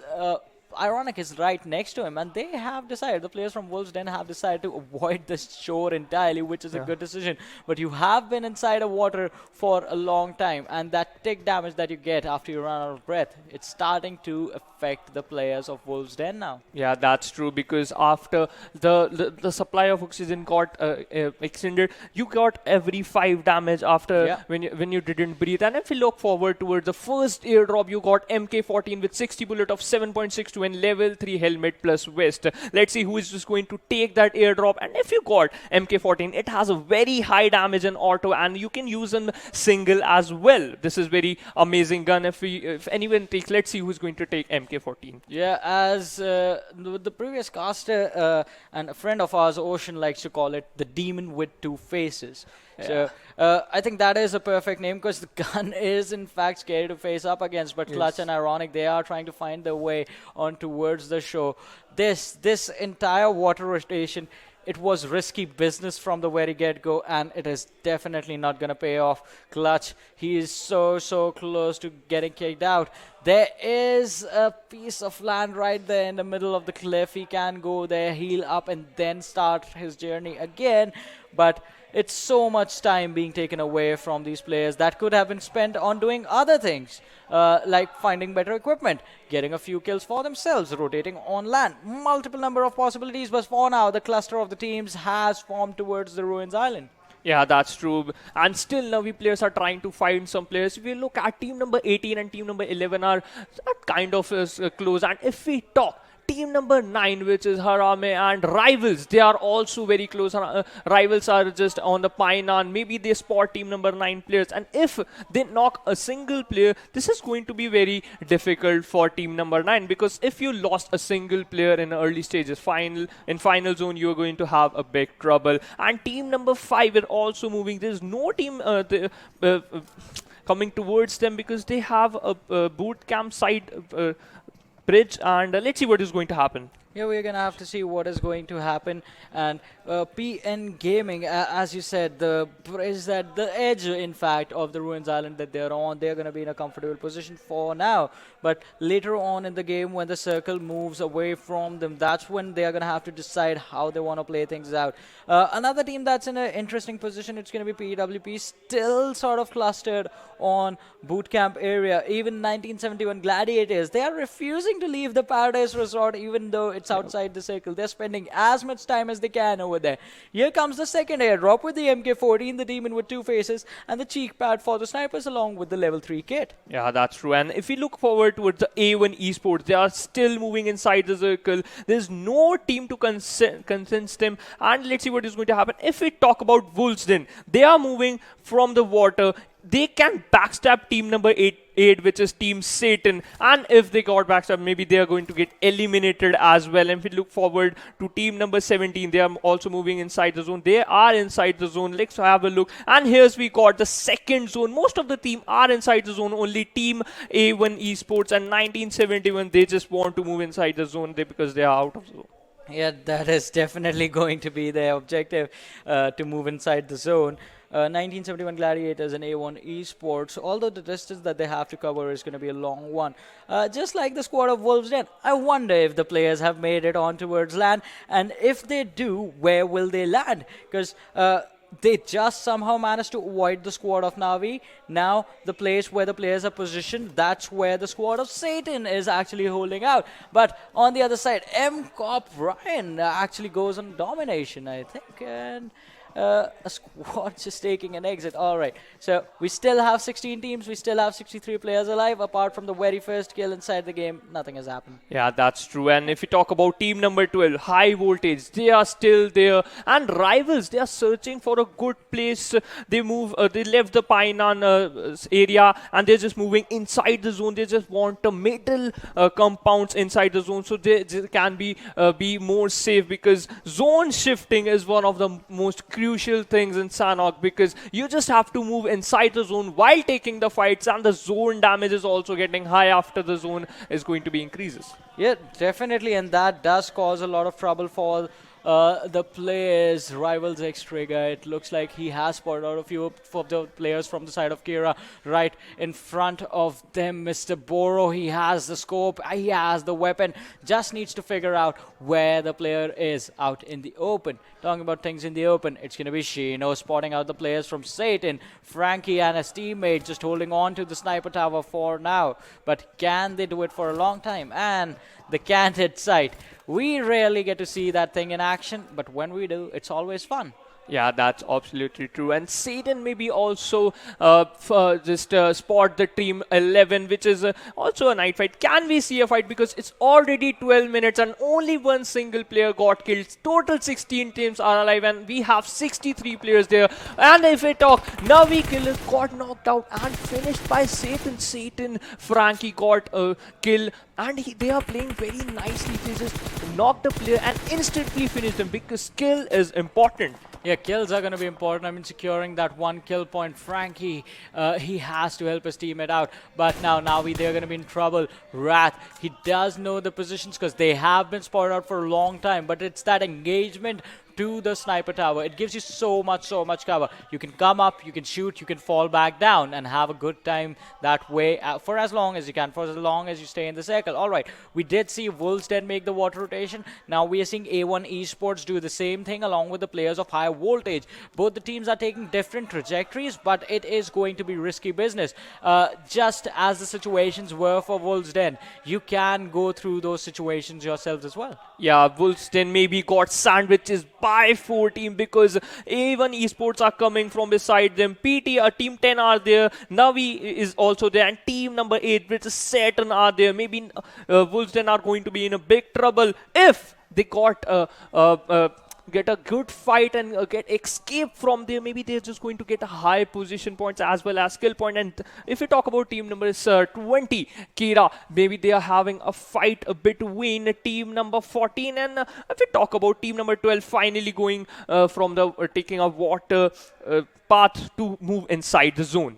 Yeah, they are going to try and do that, but in the meanwhile, Wolves 6-9 is going to be dropped down as Ironic is going to find a trade for his teammate Frypan. The man who was last to die in the last game is going to be the first one to be taken out. A few of the first one, but Rafat, he has spotted out the players as well. 2 of the players from this squad number 10, Phantom, had been taken down, and now it's going to be their fight against the squad of Wolves Den, who have 3 people alive. So 3 versus 2 situation. Rafat, he can be spotted out by Newt, holding out on the edge of these hut, but the revives are going to come in. Frypan, he needs to be on his feet in a little while. Rafat goes for the pre-fire, tries to catch the feed underneath the hut, and he does manage to connect, but the damage is not enough to get a knock for him. Newt, he's still trying to survive, goes for the prone, which can be a bad decision, and there it is. The knock is going to come in, and so will the finish. He's not going to let this easy kill get away. Wolves Den, a fight which could have been theirs, they just messed up. Yeah, that's true. And if we talk about Phantom Esports, they got 2nd position in the previous match and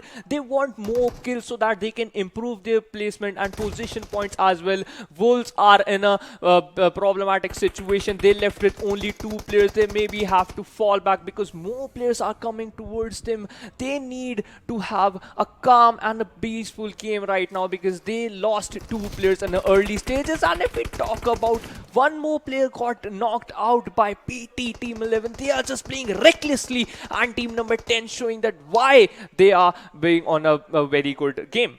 Yeah, they are going to have a good game for themselves. Sinister is not though, but the players from Phantom, they are collecting a lot of kills. A1 Esports, they're going to have to find a way to go back to the same form, to go back to the same method as the last match on Erangel, but Wolf69, the last man surviving for his team in a really, really dire situation, spot out Rafat, but he is going to be taken out, and that is going to be the very first squad to be eliminated from this match of Sanhok. Yeah, very sad for Wolfston because they are the first team who got eliminated. And if we talk about A1 Esports, they are again moving from the water side. They just got unsatisfied because they're not inside the zone and they just want to move inside the zone. And high voltage, this is a very favoring decision because they hold from the Camp Alpha Bridge from a long time and finally they're inside the zone without moving, and that's incredible from a high voltage side. Yeah, high voltage just swam from the Camp Alpha Island towards the Ruins Island. While on the other side, A1 Esports, they made a long rotation and now they are making their way back. High voltage can actually figure this out and they can get these 3 kills for themselves if A1E is not careful enough. They are getting out of the boat, swimming over towards the beach shore area where the players from high voltage, they are going to be waiting along with the players of NAVI who are going to be on the southern side towards the Tambang area. And even they can cause some trouble if they decide to come in north and cause just be a little bit chaotic in this game for everyone else. Skillot, he is trying to see if he can spot out the players or the people from high voltage that are hiding in here, but alright, this is smart. They are just hiding behind the broken wall, trying to just allowing the players of A1 Esports to come on land so they can get the easy finish. Fear is going to be the first one to fall down. The second one is going to be a skill shot, I think, who's trying to find a way out of the water, takes a lot of damage. And yes, he is the second knock to come and just one player surviving for A1 Esports. And I think high voltage, they are not going to let that player get away. They are going to go for the finish. Obviously, because they need kills. And this is the squad who got 12 kills in the last game, and they want these kills to they also want to they just want to finish this team, and only one player is alive for team A1 Esports. And maybe this is not a good decision for A1 because maybe they just have to move from the ground side and they just took the water area, which is not favorable for them. And high voltage still trying to get a kill and they're just finishing the knock player, and maybe they're just spotting the player which is left. Okay, they're moving inside the zone because they just want to move inside the zone, and which is also a good decision. Yeah, it can be a good decision for them, but on the other side, 4 Archangels clutch. They go up against NAVI, and fights are happening everywhere in this game. But A1 Esports, the last surviving player, just swimming in the water, just trying to survive. And the circle has rotated over towards the ruins area. That's where majority of the chaos is going to lie towards the end, and 4 Archangels are right bang in the center of ruins.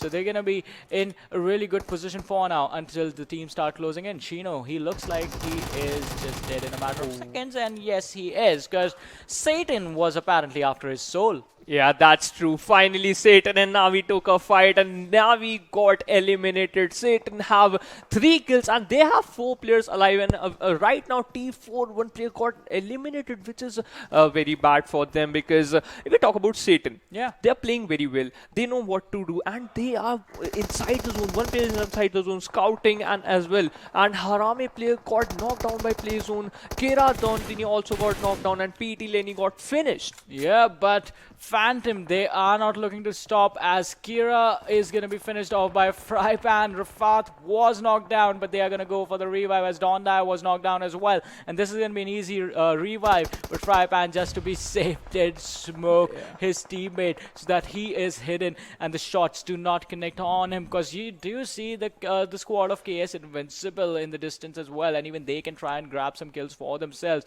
Kira, the last player surviving, is going to be Tokle. Alright, you have 2 players surviving from the squad of Kira, and that is actually some good news for these lads. Yeah, obviously, and PT are in a very big problem because 1 more player got knocked down and they are outside the zone. They have to move inside the zone while taking a fight, and team number 20 are happy because they are getting some kills. They have 2 kills, but only 2 players are left for them. Let's see that this fight is going to be in favor of them, or team number 14 is going to get some kills. I would actually want to see the perspective of 1971 Gladiators, who are still in Painan in the blue zone. zone, and they have two teams that they have to cross over. Look at this. Look at the city of Payanan. It's a beautiful city, but it's going to be a death zone soon, as Insane is going to be the last man surviving. He has the players lined up in front of him. The blue zone is going to help him out. He needs to... Oh, he does not have any first aids. Sinestro is just going to get out of here, and he's going to pick up more healing utility from his teammates and then see if he can find a way, if he can make his way in towards the circle. He is actually pretty much in luck because the circle moved a little bit in his direction, so it should be easier had the circle just moved on towards the northwest area. Yeah, that's true. And only two teams are inside the zone. Team number 16 and team number 5 may be having a fight between them. Team number 5 have a great advantage because they are inside the zone. They also have a high reach advantage as well. If team number 16 are running towards them, they have 2 kills, 4 men alive. They're getting some shots. Trigger are fighting for the placement point, and unfortunately, he got knocked out. Yeah, just running out in the open. He is going to be taken down. And PTR Jax, he is also running out in the open. We have seen a lot of players being punished for it, but Jax is going to have the advantage in the fact that his opponents, the people that were trying to kill him, they are going to be taking damage from the blue zone. In the meanwhile, RisingNepal, they have to fight PN Gaming, who have the high ground advantage. AFSEC, a few nades, a few utilities, and he can get an entire squad. He can kick an entire squad out of this game. Yeah, that's true. They just throw a molly, but it may be not that far away. They didn't do a single damage to team number 5, and they're having a great high advantage. Height advantage also great for them. And team number 16, they are inside zone, but they have to take fight. And if we look at the zone, none of a team are inside the zone. And while I'm talking, one more team got eliminated. Yeah, another team just taking an exit from this game, but we still have a lot more remaining. 1971 Gladiators is the squad to kick the bucket in this one, but as Phoenix was saying, no team is in the circle, and the circle is out in the open. It's going to be chaos in a matter of seconds. 15 seconds to be precise, as Rafat is trying to revive his teammate Jax, but they have to fight the last remaining players from the squad of Kira as well. The kill feed is not looking to stop, as KS Invincibile, even they are losing teammates left and right. And Rivals X, alright.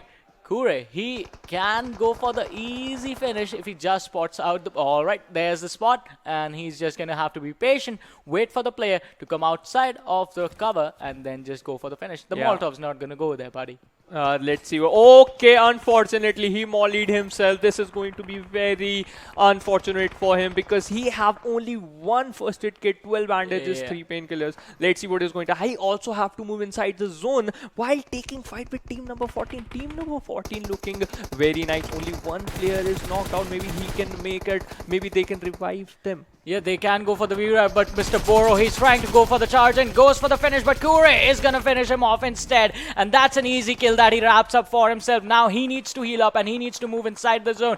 Being right on the edge definitely gives him an advantage. But on the other side, there are teams that are trying to play the edge. Since this circle is out in the open, it can spell trouble for a lot of people. As the players of PN Gaming realize that Rivals X Noob, he knows where the shots came from. He knows where the sound of the shots came from. His armor is gone. His helmet is gone. He does not have any heals to protect him now. And that can cause a lot of chaos. A lot of fear can be instilled into the lad's heart. But he is inside the circle, so there's a plus side. Yeah, that's also true. And if we talk about team number 16 and team number 5, they are fighting between them.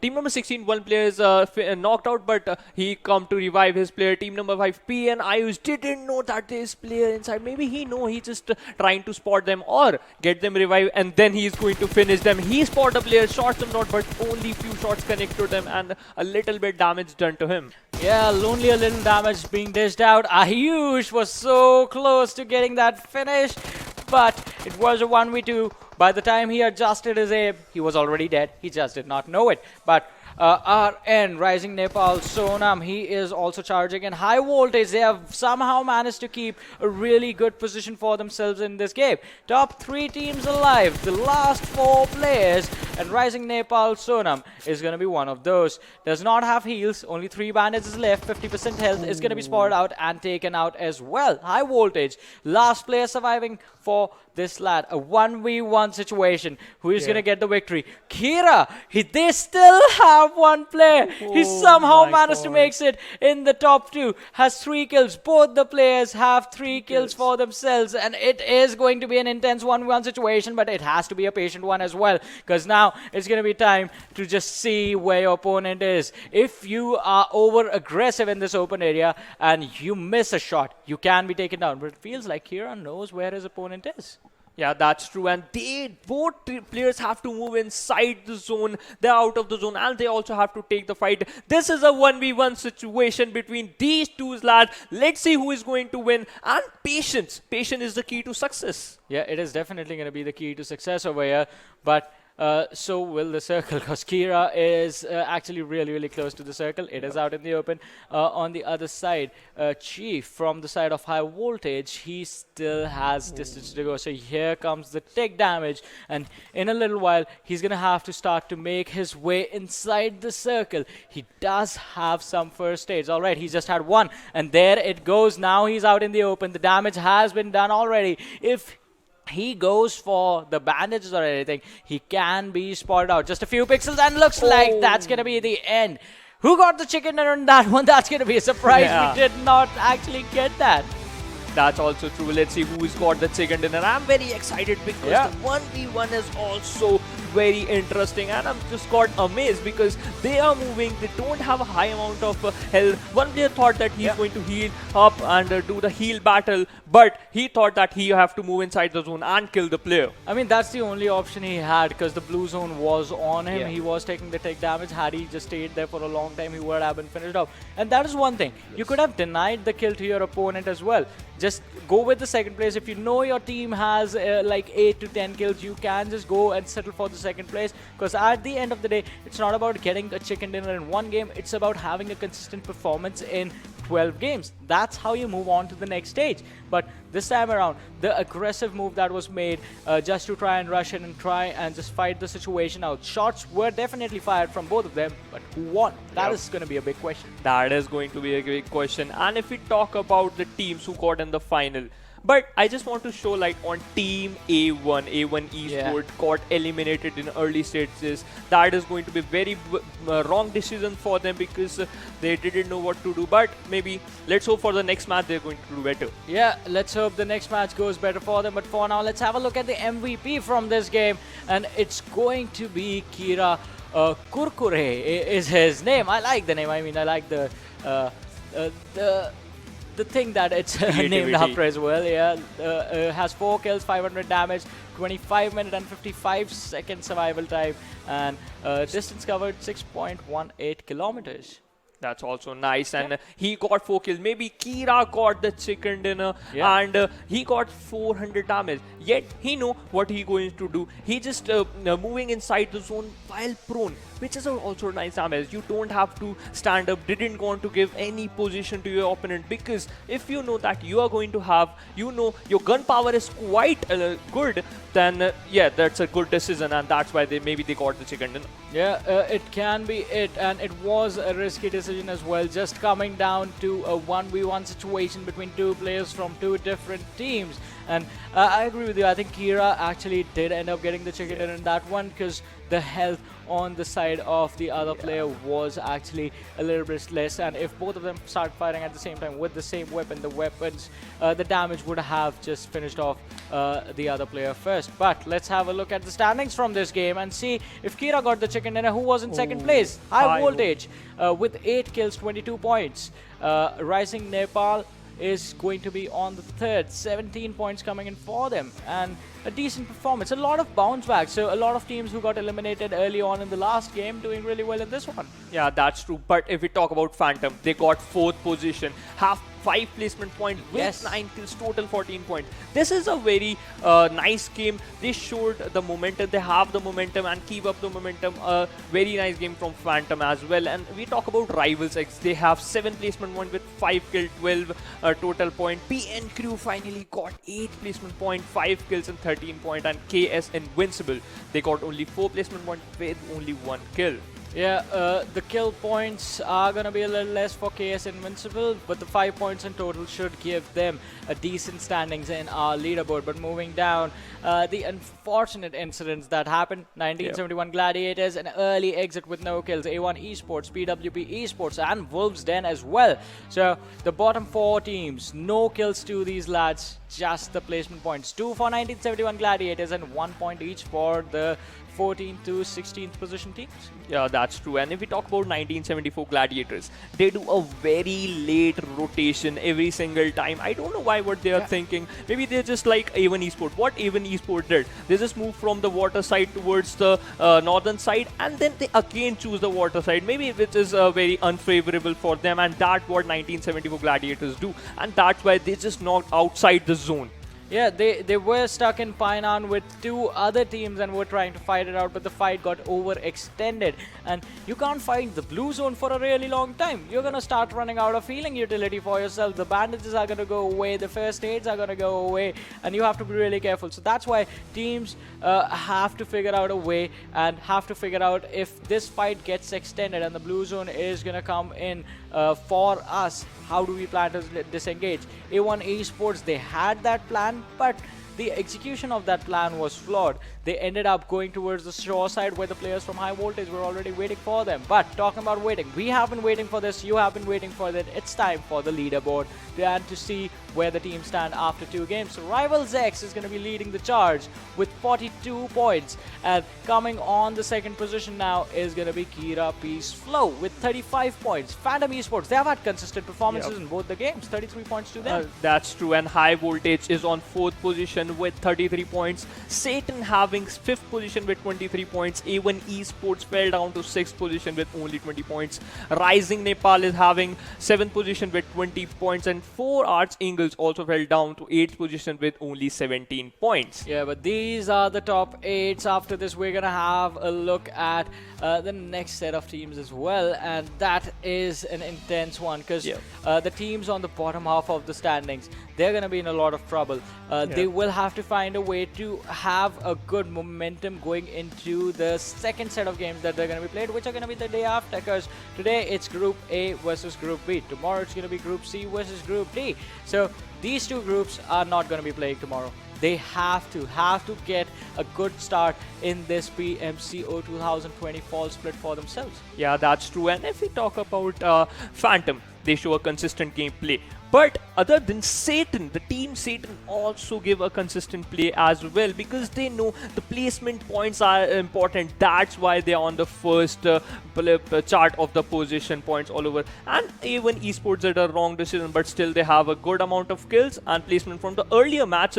That's why they're on the first chart. And RisingNepal did a very great job because they just increased their placement point, got some kill point as well. That's why this has moved up and got the 7th position. Yeah, but we'll have to see how far this team can go once they're done with their 12 games, because the semi-finals is going to be a little bit more intense than this, and it is going to be a long journey. But the 3rd game is going to be happening shortly. That's going to be played on the map of Miramar. But before that, we're going to head out for a short break. You guys just stay tuned and keep watching. We'll be right back.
Hello everyone, and once again after the break, welcome back to the PUBG Mobile Club Open 2020 Fall Split. My name is Varun Super Johnny John, and we are going to be heading to the game number 3, which is going to be played on the map of Miramar. And joining me back again, it's going to be the Papa Bear himself, Fixes. Thank you so much, Johnny. But yes, Sanhok, that's a map where we saw the teams that were not that could not really perform in Erangel have finally stepped up. So this means the fields have been leveled up, and this is a time where Miramar can be a distinguishing factor between who stays on top. Definitely, it can be a turning point for a lot of teams. It can be the gap builder that the teams on the top right now need to get a good lead and build a safety cushion for themselves. But it can also be the map where they end up messing up and the teams on the bottom catch up. I mean, the game of Sanhok that I was, spectating on the sidelines, I saw the fights happening very, very late, quite contrary to how the map really works around. And fights were put up till the last moment, and that was a very good 1v1 fight where Kira definitely did grab the chicken dinner.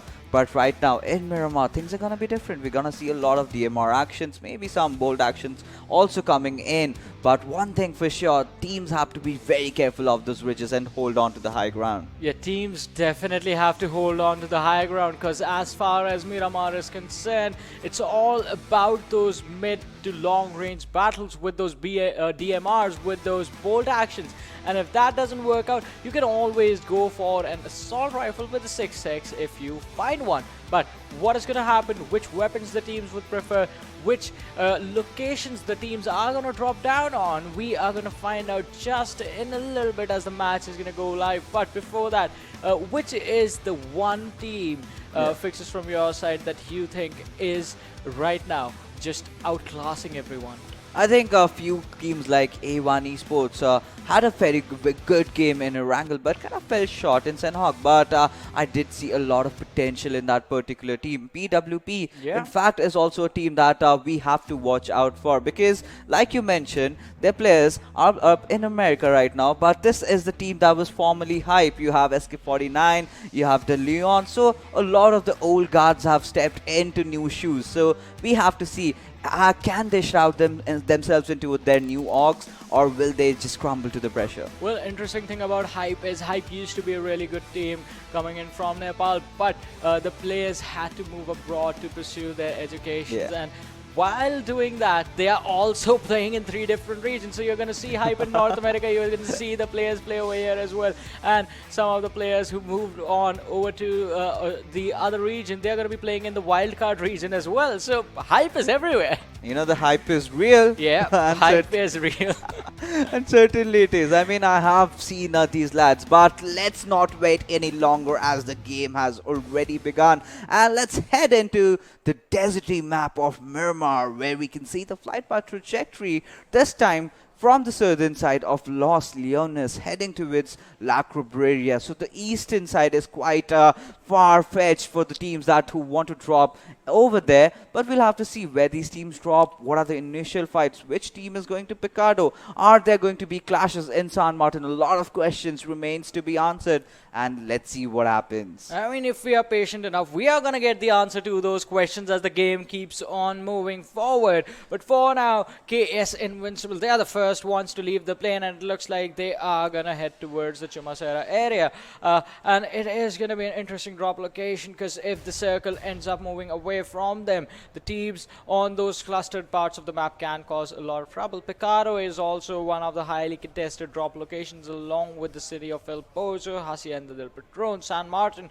and we are just waiting to see if we get those early clashes, the early game fight, just like in Erangel, just like in Sanhok, in Miramar as well. But we'll only find that out once the players touch ground. Yes, certainly, and I can see a few teams heading over towards the Picado area, RisingNepal being one of them, and PWP right on the besides of I think RisingNepal. But there is yet another team that has dropped over there, and that is none other than Team NAVI. But look at the circle. This time it's going to its northern area. So teams that have dropped down at Hacienda del Patron, teams that have gone down to its San Martin, certainly have a good advantage than the others. Yeah, they are gonna have to figure this out. But for now, Miramar, as we all know, in the early game stages, the map is super, super slow. Not really much happening. And if we can have the mini map in front of us, do I just see one player from the squad of HARAME, Nang, moving all the way away from his team, and he is on the northwestern side. I believe, he is too much into the new changes that have been made to Miramar. So Yeah. he's gone to the area of ruins, and you have a whole city there. He's going to have all the loot that he can possibly have. But the thing that really surprises me is that the rest of his team is down at La Bendita. Yeah. So that's quite a distance, and I'm starting to wonder, will he ever make it to his teammates? That's gonna be a big question. It's like that's the answer to the universe. Is he gonna make it to his teammates? Because almost Is he every gonna make single it to the other side? yeah, I guess that might as well just call La Benedita right now the dark side for Nang, because The dark there is side. every single team in between him and his teammates. Yes, that's Apart it. from two, I mean T4, they are all the way on towards Impala, so that's the only team that's not there. But taking a look at Picado, we see two teams right now. That is RisingNepal and Team Navi. Navi, however, have decided for a 3-1 split maybe, because I can see Kill Me in the far off compounds. He is looting by himself. But right now, if you talk about teams positioning themselves, RisingNepal does have a good spot. They have held on to those red apartments, and on the contrary, Navi has held on to the highest building in Picado. And if they play their cards right, and even if Team Orange decides to kill, and Navi have positioned their players well, I'm certain that this fight will turn into the favor of Team Navi. Well, I completely agree with you. The fight can turn in their favor, but they are definitely going to have to push those advantages as well. But Kill Me, he is isolated from his teammate. The other players have been spotted out by the players of RisingNepal, and Swan Crazy has spotted out Shiro in the building that he is in. Yes, and Zivan Crazy has spotted down the members of Team Navi. He certainly for sure knows that there is someone in those L buildings, but right now he is not sure as to where the others are. He has spotted one other player on that high ridge compound, but apart from that, he does not know the location of the other remaining two players. So right now, Team RisingNepal, they're taking things really slow. They're taking things really in a comfort zone, and they're just looting. But look at this team, Team High Voltage. They have impressed us so far. Having a very good outing in both the matches that we saw. Yeah, they did have a good outing, but still, there is always room for improvement. And if you are getting those chicken dinners back to back, there is always going to be room for improvement in terms of efficiency. How efficient can you be with your movements, with your rotations, with your team fights inside of the game? And alright, so it looks like the other teammates from the squad of HARAME, they have gone for a split as well. The players have rotated inside the circle, while Nang is still on the northwestern area. Yes, that he is, and we will have to see whether he makes actually the route towards his teammates, whether he actually is able to rotate down south. But by the looks of it, I guess Team HARAME might be in some trouble, because you have Team PN waiting just on the northeastern side of where they are located right now. But PWP, I for sure know SK49, and we have all seen Dal Leon in action, but the other two players are relatively new in the squad. So I have to see as to how these two guys are going to perform as the league proceeds. But right now, IR2 trying to move around in his car, in his vehicle. But there you go, Season taking down IR2 and will instantly finish him up before he even realizes. Yeah, that is going to be a fast one, but PWP, we're talking about these guys. So the last season we did see Bolihang and Chari as well, and they are really good assaulters and support players. They have what it takes to do the necessary things just for the sake of the team. But talking about doing the necessary things, one thing that you need to do no matter what is finish off your opponents, as we see PN Gaming Season being taken down by HARAME's Private. I mean, you take one down for my team, he does return that favor in. But looking at things, how they have shaped up, Team Harame have lost down on IR2, so 2 players remain. You can put Nang out of the equation. I mean, I would not really count him right now unless and until he joins his teammates. But looking at the circle, we are looking towards a water treatment circle, or maybe on the northern side of San Martin. But right now, Private 7 is moving in his private buggy right now. And we will have to see as to how Harame is going to execute their Miramar strats, because this is something that I have never ever seen before. Yeah, the massive 3-1 split, and these players are still somehow managing to make it work. Even, should we call it a 3-1 split, since all 4 of them are quite far apart from each other. But the teams have assembled around Hacienda del Patron and San Martin. You see the cluster forming slowly and steadily right bang in the center of the circle. So that does create a weird situation, because now anywhere the circle moves, if it's a drastic shift, the teams are going to move in together. That's going to make rotating out of this weird position troublesome for everyone. And talking about troublesome, the 4 Archangels, the close range fight coming in, and they get an easy kill on one of the players from Harame. Yes, that they do, and you cannot, be isolated. You are going to be picked off one after the other. So right now, Team Harame really needs to consider their strats as to how they are going to actually implement that in a game which is of such high level. But talking about Team Phantom, this is one of the teams that has really impressed me a lot. And in front of them, we have the 4 Archangels, and they are just moving around, oblivious of the fact that there is someone who has already creeped down under them. And you can see 4 Hawks boom twice. He does not care about anything in this world. He's just dropped the smoke and he is busy looting. Yeah, not a worry in the world. Just is gonna lay out in the open and just grab whatever stuff he can find on the floor. But Aussie does spot out few of the players from the squad of A1 Esports. The distance is just too much. The shots are not gonna connect as A1 Esports find their way inside the circle. They are heading towards the power grid area. As you can see, PN Gaming, T4N, they are outside the circle as well. They will have to find a way inside while avoiding each other.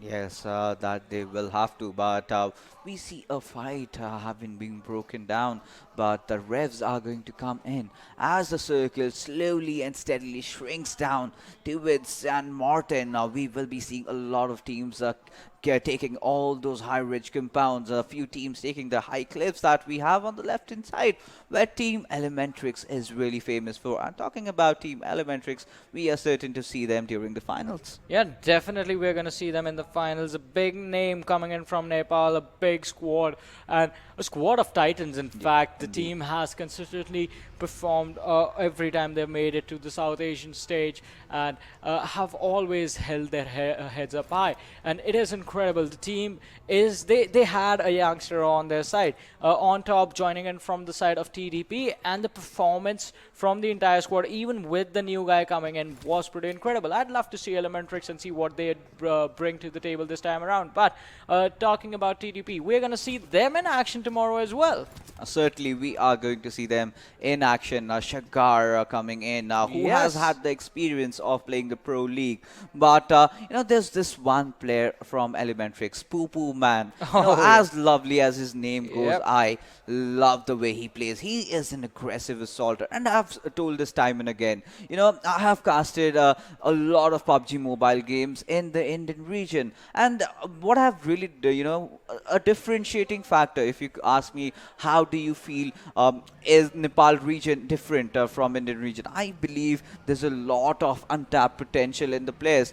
They are having a better, gun in terms of gun skills. I somewhere feel that the Nepali players kind of outplay the Indian region players, provided they have proper rotations there. So one thing where Nepali teams and the Bangladeshi somewhere lack is in the rotation. So if they get that right and have proper scrimmage exposure, I'm pretty sure that this region has a bright future up ahead. Yeah, the region definitely has a bright future, and that is why the PMCO is important, as we do see Mr. Boro just landing the entire spray on the player in front of him, has the M249 as well.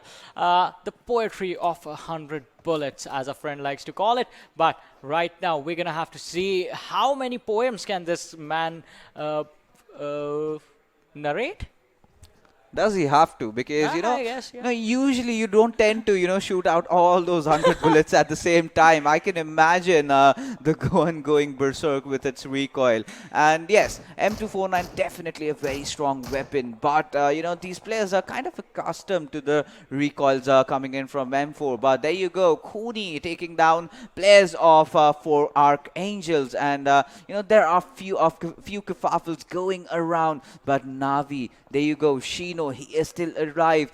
Both of his teammates have been taken down. Eskinor and Shino have to manage to get a few trade fire knocks, but there you go, boom twice. He is throwing all those grenades in, trying to get those two very important kills for himself. Yeah, he's going to try and get those kills. I mean, might as well secure them and not let them get away, and that he does. But for Archangels with the high ground advantage and the advantage of the fact that they are in the circle, they can pick up a lot of kills if they play their cards right. One kill has been secured from the side of Navi. The other lad is just bleeding out. Shino is also caught off guard, and Sonam just spent the entire spray of the Scarl just trying to get him out. Eskinor, he's going to be the last man surviving for his team. Has spotted out the player, runs out of ammo, goes for the reload, but now the fight is coming to him, and Crazy is just going to finish him off. Eskinor, the last man for Navi, being taken down by the players of RisingNepal, and that spells the exit for Navi from this game. I mean, that was a disaster coming in from Eskinor, because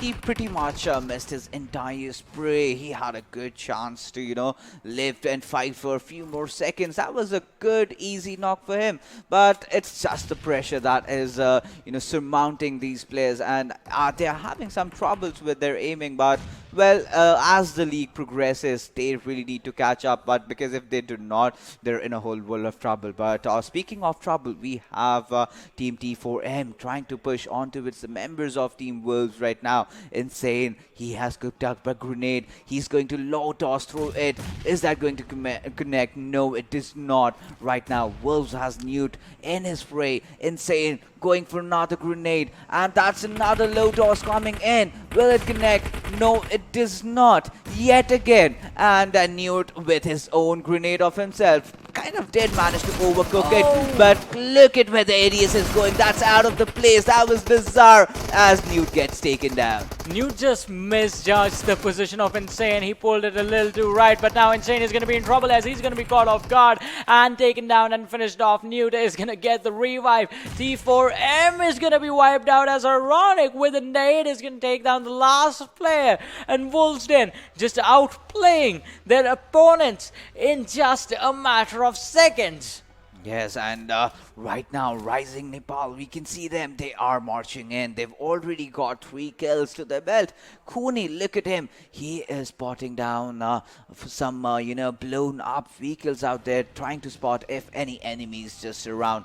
But Leon getting a few kills for himself. But PN Sandesh really using that triple-seater bike. And, I'm really scared about this guy because, how unstable that bike goes in those ridges of Miramar. Because if a few ridges come ahead of him, then he is definitely going to, roll around and, just be in the middle of nowhere. And then there will be some team that will be waiting for him and will just blow him up. Easy. Yeah, easy peasy lemon squeezy. That's what they are going to say after they blow him up. Yep. Well, we're going to have to see what happens to the lad. But for now, I think a few of the teams that are going to be in trouble, the team with the most weird situation to deal with is going to be the Squad of P, and the kill feed does show some action happening. But this team right here in front of us, High Voltage, they are looking to get out of this factory and find a good position for themselves. Sonam is so low. All right, High Voltage is going to be caught off guard by Avsec from PN Gaming. They pick off one, but now now the other players from the side of High Voltage, they are going to try and take revenge for their teammate. Ayush is going to be like, what are you even thinking? Goes for the close range fight, can get the knock, does get it, but is going to be traded out. Afsec, he just needs to get one kill, and that's going to mean the exit for High Voltage, but he needs to go in now as Havoc on the backlines is going to go for the revive. He ducks down behind the race. Afsec is so low. The damage from the blue zone is going to kick in soon. He can go for the revive himself on Ayush, but he has to do it now. Havoc with the nade. If this lands perfectly, it can be the end of PN Gaming. The teammates dying in front of them. These lads are definitely going to be in a lot of trouble. Afsec, just a couple of seconds, he would have been out, but he still manages to survive. And both of them are just trying to see if they can out-heal the person in front of them. Afsec, he just has one first aid, but he is using the bandages just to stay alive. Havoc, he has 2 first aids and 5 bandages, so Havoc is going to survive. He's going to outlive Afsec in a scenario of a heal battle. The nade being cooked, and is it going to land perfectly? That's going to be a big question. Havoc is being very patient right now. The damage is not coming in at all. Afsec uses the last first aid. Havoc uses his last one as well. They're going to have to go for the fight. Behind the smoke, Havoc comes in, charging in. Afsec is going to spot him out. Has to go for the pre-fire and does that. Hits with 1 bullet. Goes for the finish, but he is going to lose his life as well, as the player in front of him did not have any healings available. But on the other side, A1 Esports Sinister charges on Satan's Psycho and is going to get an easy kill. Yes, and that was a good cover fire coming in from his teammate over there. And Team A1 Esports, they are playing absolutely out of their minds. But like we predicted earlier, the circle ended down onto its water treatment area. Kind of a pretty even shift, but Team PN, this time they are looking really promising. And they are racking up a lot of kills. But Satan's odd, he is throwing a few grenades out in front. Sinister definitely gets the knockout over here. But right now, Alan and Zod, they are pushing in.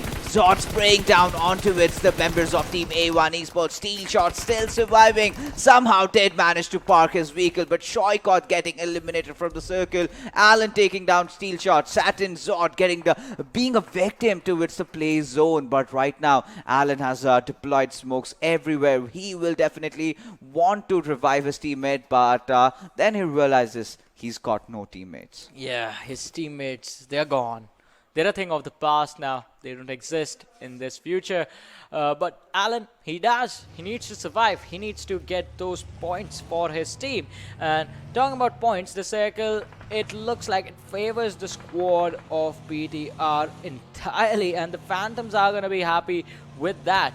The circle is centered around them. Talking about the teams that are not going to be in an advantage situation, PN Crew, they are going to be eliminated. The airdrop is going to come in with the MK14 and the level 3 kit. A1 Esports also takes an exit, an early one for the second time in a row.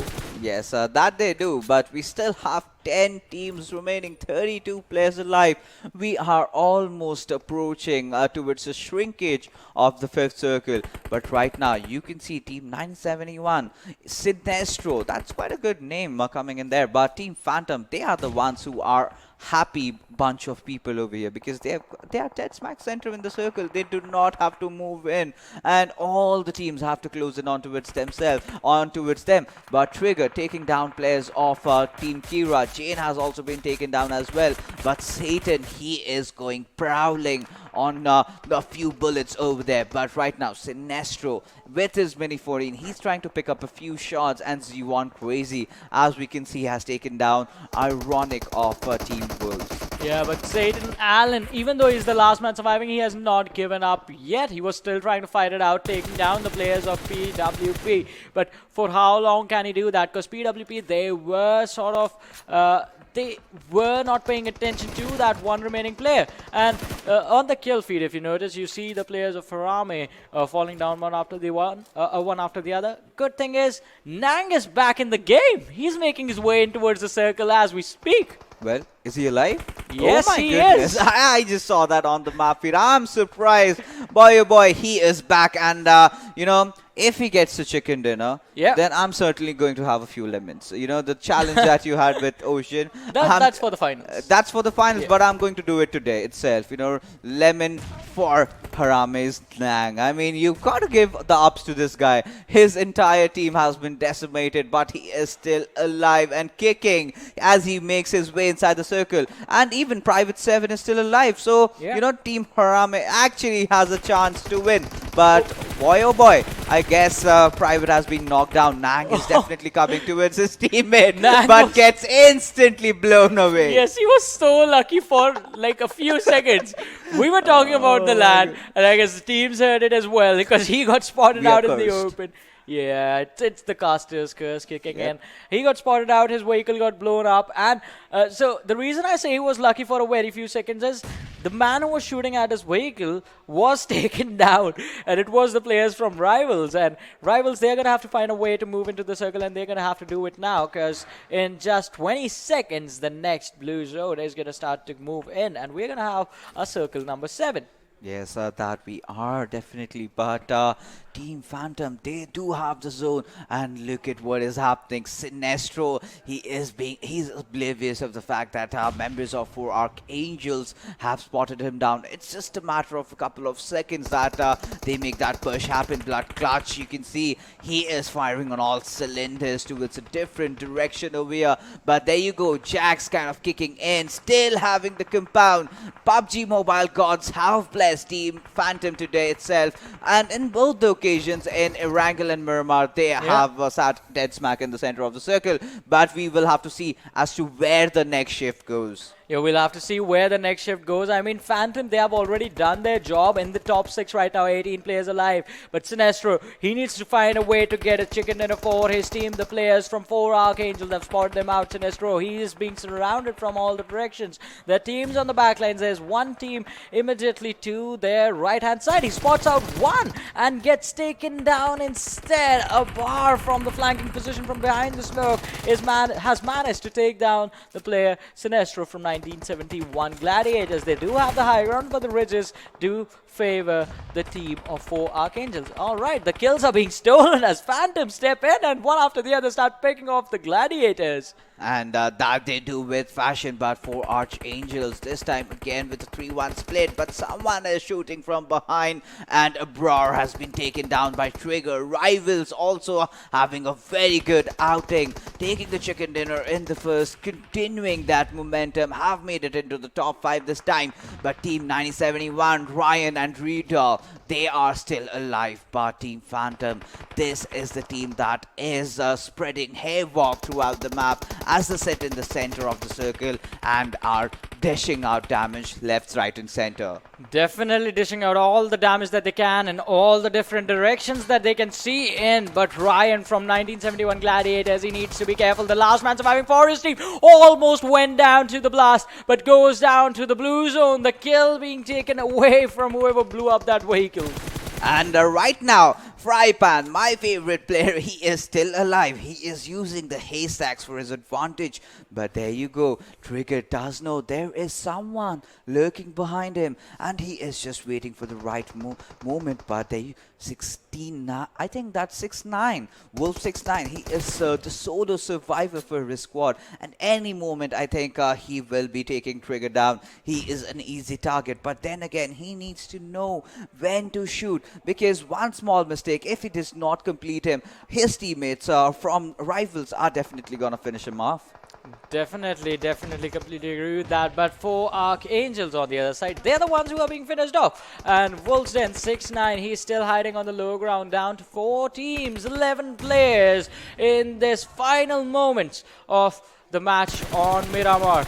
He's trying to spot the players from rival exit. Wolfsden 6-9 from behind. He spots out 2, gets 1 but can't get the other one. And now that is just 3 teams alive in this match. 4 Archangels, Phantoms and Rivals X. So 2 teams with consistent, good performance. Rivals X and Phantoms. Look at the number of kills that Rivals have taken already. It's 13, and you still have a couple of more players remaining. And there you go, Trigger. You cannot stop this man. He is a machine. But Team Phantom, can they hold off against this push coming in by Team Rivals? There you go, the grenades are going in, the smokes have been deployed as Team Rivals will want to push on towards Team Phantom. Again, this is a 4v4 fight going on, but there is one casualty for Team Phantom as Team Rivals march down on towards them. But Rafat, his position can cause a lot of confusion amongst the players of Team Rivals. But can Team Rivals take the chicken dinner? What do you think, Johnny? It is going to be a tough one, but they can definitely do it. They need to be careful. Closing things out is going to be a tough one as Nemesis is looking to charge in with his team. The circle is on both the teams. It's going to be an even fight. It's not like one team has an advantage. I mean, if you talk about it, Phantoms, they do have the advantage of being inside the compounds and having cover on them, but Rivals, they have the similar situation, the ridge in front of them. So, both the teams can't really shoot at each other, and they are going to wait out till the next one. I think this is going to be a forced fight that's going to be forced by the zone. I think that certainly will, and we might also get to witness a heal battle coming in from either of the sides. But you know, Team Rivals do have that surprising factor, where they can, you know, just go around. But no, they decide to go head on, and that goes against them as Lemmy takes down one, but gets traded off, and Rafat taking down by Mr. Barol, and with that, Jax taking a few knocks here and there. Team Phantom really held on to their horses, and Nemesis getting the last man being picked off, and with that we have a winner chicken dinner for Team Phantom. I do not understand why Rivals X charged in like that. It was I usually say super aggressive. That was a hyper aggressive move. I mean, just putting in the smokes, just popping in.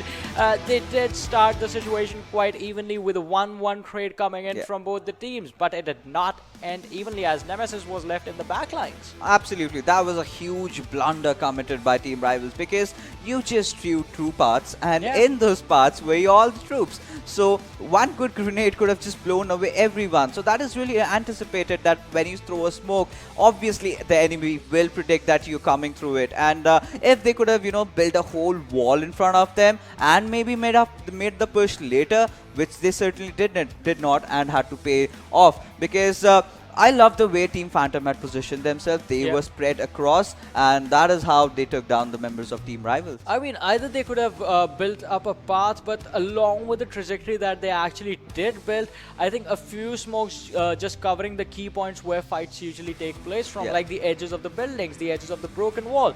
Those would have been pretty important. Either a smoke, either you deny the vision, or you just don't allow the player to come in there with a Molotov being thrown in that direction.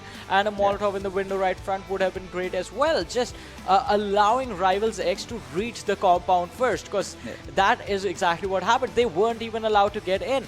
Let's have a look at the MVP from this game as well and see which player is going to take it. It's going to be Jax with 3 kills, 625 damage, survival time of 25 minutes and 48 seconds, and distance covered of 6.18 kilometers. Team Phantom had to, you know, did really get the graces of the circle in the 4th or 5th zone when it appeared. They were right dead smack in the center. They knew that did not have to move and just held on and let Team Rivals push. Initially, they had one of their players knocked out, but they really went in for the res. And the way Team Rivals pushed, that could have been, you know, better, but you know, they did not have a lot of time. They had to push at some other moment. However, I felt they could have pushed from different directions. They just made 2 lines and just pushed right along, and Team Phantom were well prepared for them and got the chicken dinner. I completely agree with that. A push on either of the edges of the compound, be it the edge on the left, wherein you just had one player to look out for, or be it the edge on the right, wherein you knew 2 players were waiting for you. I mean, even if you did not know 2 players were there, unless the entire team is just stuck in one corner, they would have had the advantage because Rivals X would have had the numbers. I mean, there are multiple theories, multiple possibilities in that fight. But what has happened has happened. We will move on to have a look at the match standings and see how many points this team is going to be taking from this one. Rivals X with 29 points. I guess they knew they had the kills to outscore Phantom already. Absolutely. I mean, I was just going to get there. I mean, 15 kills. That's absurd. I mean, they are devastating over here. And the first game chicken dinner, they're looking so strong. Phantom being consistent yet again. 8 kills, got the chicken dinner. Just 1 point shy from Team Rivals X. And Wolves Den, they are also having a decent outing. 8 kills for themselves and placing themselves on the 3rd position with 16 points. Yeah, Wolves Den is going to be there, but moving down, Archangels, even though they finished 3rd, not enough kills, just 13 points to them. Satan has been consistent throughout the day. Not really performances that outshine or catch your attention, but that's their thing, because they have constantly been getting a 10, 11 points in the last 3 games, and that sort of a consistency is what you should be aiming for when you have a lot of games for yourselves. But moving on to the second half of the standings, we have the bottom finishing teams this time around: NAVI, T4M Official, and KS Invincibile. I mean, there's one team, KOG, who is kind of playing synonymous to how Team Satan have been playing. They've always been consistent, getting all those points, and that's a good thing because if you are consistent, you are going to qualify in the next round. But taking a look, this time A1 Esports not having a very good outing, getting eliminated very early. So I think the last game that we have, that definitely has to be a game for them, because what I've seen, their players are very well talented, but they could do better with the positioning. They've got that kill potential, but if they position themselves right, I think a chicken dinner is inevitable. Yeah, the positioning is going to be important, be it inside the game or be it in the map in general, but that is going to come when we move on to Vikendi. Right now, you know what we are going to have a look at? We are going to be looking at the leaderboards as they stand, and it is not a surprise that Rivals X is on the first position. Yes, and look at the number of kills. I mean, 3 games, 30 kills, averaging at around 10 kills per games. And the placement point coming in as well, 71 points. But Phantom Esports, they're not far behind, just 10 points, and they can instantly bounce on towards the first position. But Kira, Peace, Flow, this is one team that we have to, consider over here. They've had that one game in which they got the chicken dinner, but apart from that, they've not had the best of the performances in both the maps, but high voltage, they're doing good as well.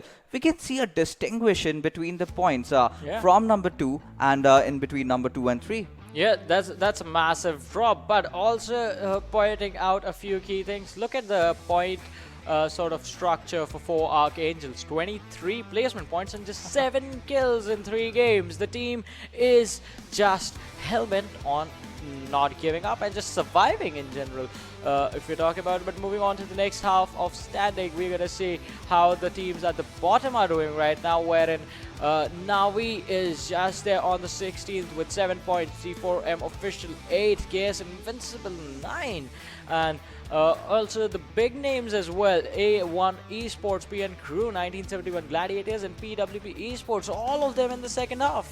Yes, and a few surprising names. I mean, A1 Esports, and then we have PN Crew, then PWP Esports.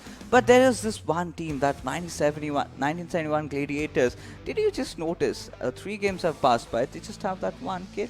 Yeah, 3 games, just 1 kill, and this is the team that had an incredible performance during the PMCO Spring 2020. So just a massive surprise, I guess, for the fans and for myself as well, because I was expecting a lot from all 4 of these teams, be it PWP, be it 1971 Gladiators, be it PN Gaming.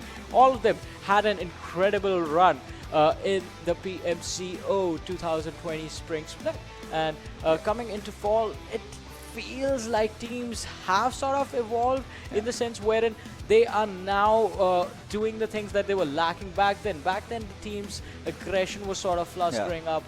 They have fixed that, just timing their aggressions correctly. The rotations have been pretty much on point from them, but still that the performance that we were expecting from their side is just not there. I think it's the hunger Yeah. that is driving all these players on the top.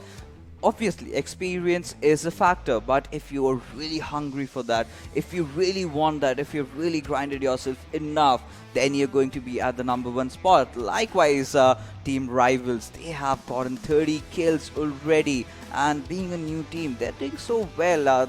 This is a dream start for them. 15 kills and placing second, getting a chicken dinner in the first game. They could not ask for anything more. Definitely, I agree. That is a dream start for any team. Just having a great day. 71 points already in 3 games. If they get a 30-point play in the last one, that's going to be 100 points Yes, already. Yeah. I mean, yes, and I will be shocked if they do that. If they are going to hit that 100 mark, I think that would be really, really huge coming in from that team. But yes, likewise, I did have a lot of expectations from Team PWP, especially having few players that have played the PMPL. Certainly, that could have been a driving force for them. They could not have really felt the heat, but right now they indeed are. They are having some very bad rotations during the fights.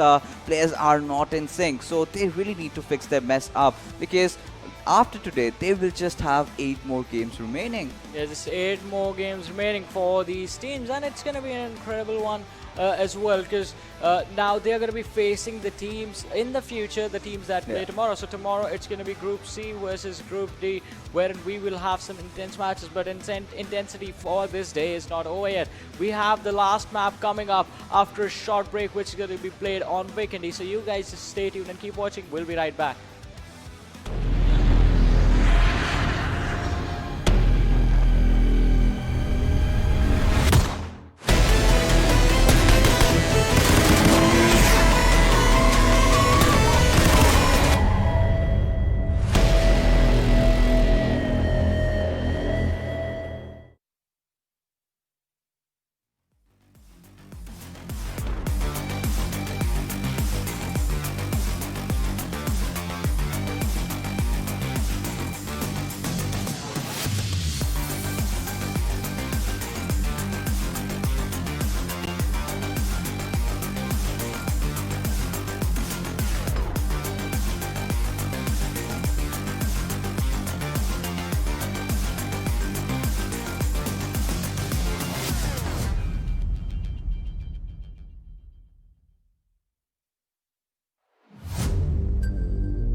Hello everyone, and once again welcome back to the PUBG Mobile Club Open 2020 Fall Split. My name is Varun Super Johnny John, and we're going to be heading into our match number 4, which is going to be played on the map of Vikendi. And joining me for this game, it's going to be no one other than Fixes, ladies and gentlemen. So, Vikendi, the icy Icelands. Yes, certainly the icy tundra, as we love calling it. And in this game, we are going to look for where the first circle is going to go around. Because while we were casting Pakistan, that was an extreme circle.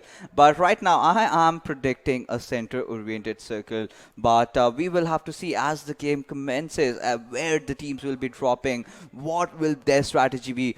Is this going to be a fast-paced Vikendi? Because in Pakistan, it was pretty fast. But right now, we are going to looking for a very strategical gameplay coming in from all these teams. Well, we're going to have to see how this game actually goes. It's going to be live in just a matter of seconds. And talking about the circles, I want an edge circle. I want the circle to have like 60 to 50% water. No, you can't have it all the time. Why not?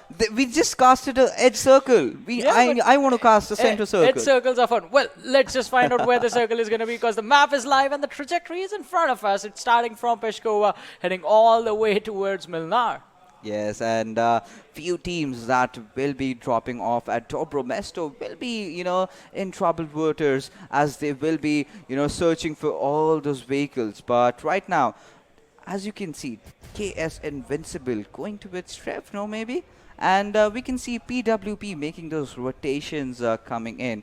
But PN, this is a team that we will have to see as to how they are going to perform in this particular match. Definitely A1 Esports, all the big names, PWP, 1971 Gladiators, all the big names from last time. They're going to have to pick up the pace. They are going to have to get those points for themselves in this one. Otherwise, Rivals X, they can just look to win this one as well and get the lead. And oh, Fixes, you got what you asked for. The circle is entirely on land, centered around Mount Kresnik and Podvosto. Yes, and I think T4M is going to have a very, very good outing in this particular game if they hold on. But there you see, I think Team High Voltage also has a good chance, because we know one thing certain about the circle, that it takes those even shifts. So we have to see as the game progresses where the circles will be going to. But right now we have A1 Esports versus, I think, team number 5, just the team that we saw earlier, PN, going off against each other. Yeah, a lot of drop locations clashing, and that can spell some trouble. PN Gaming versus A1 Esports. We wanted both these teams to step up their game, but one of them is going to take an exit as soon as it started. And T4M, their drop location clashing with NAVI. I think NAVI has had the unfortunity of their drop location always clashing with someone throughout the day. They're just a bunch of unlucky team today, because, they will be relying as to when they will be going off against other groups. Maybe someone will not drop at their drop spot, but Navi has always been on the receiving half. But today, Steel Shot, he's got a lot to prove. And A1, like we said earlier, is a squad with a lot of potential, has got good gunslingers, but you need to position yourself very well.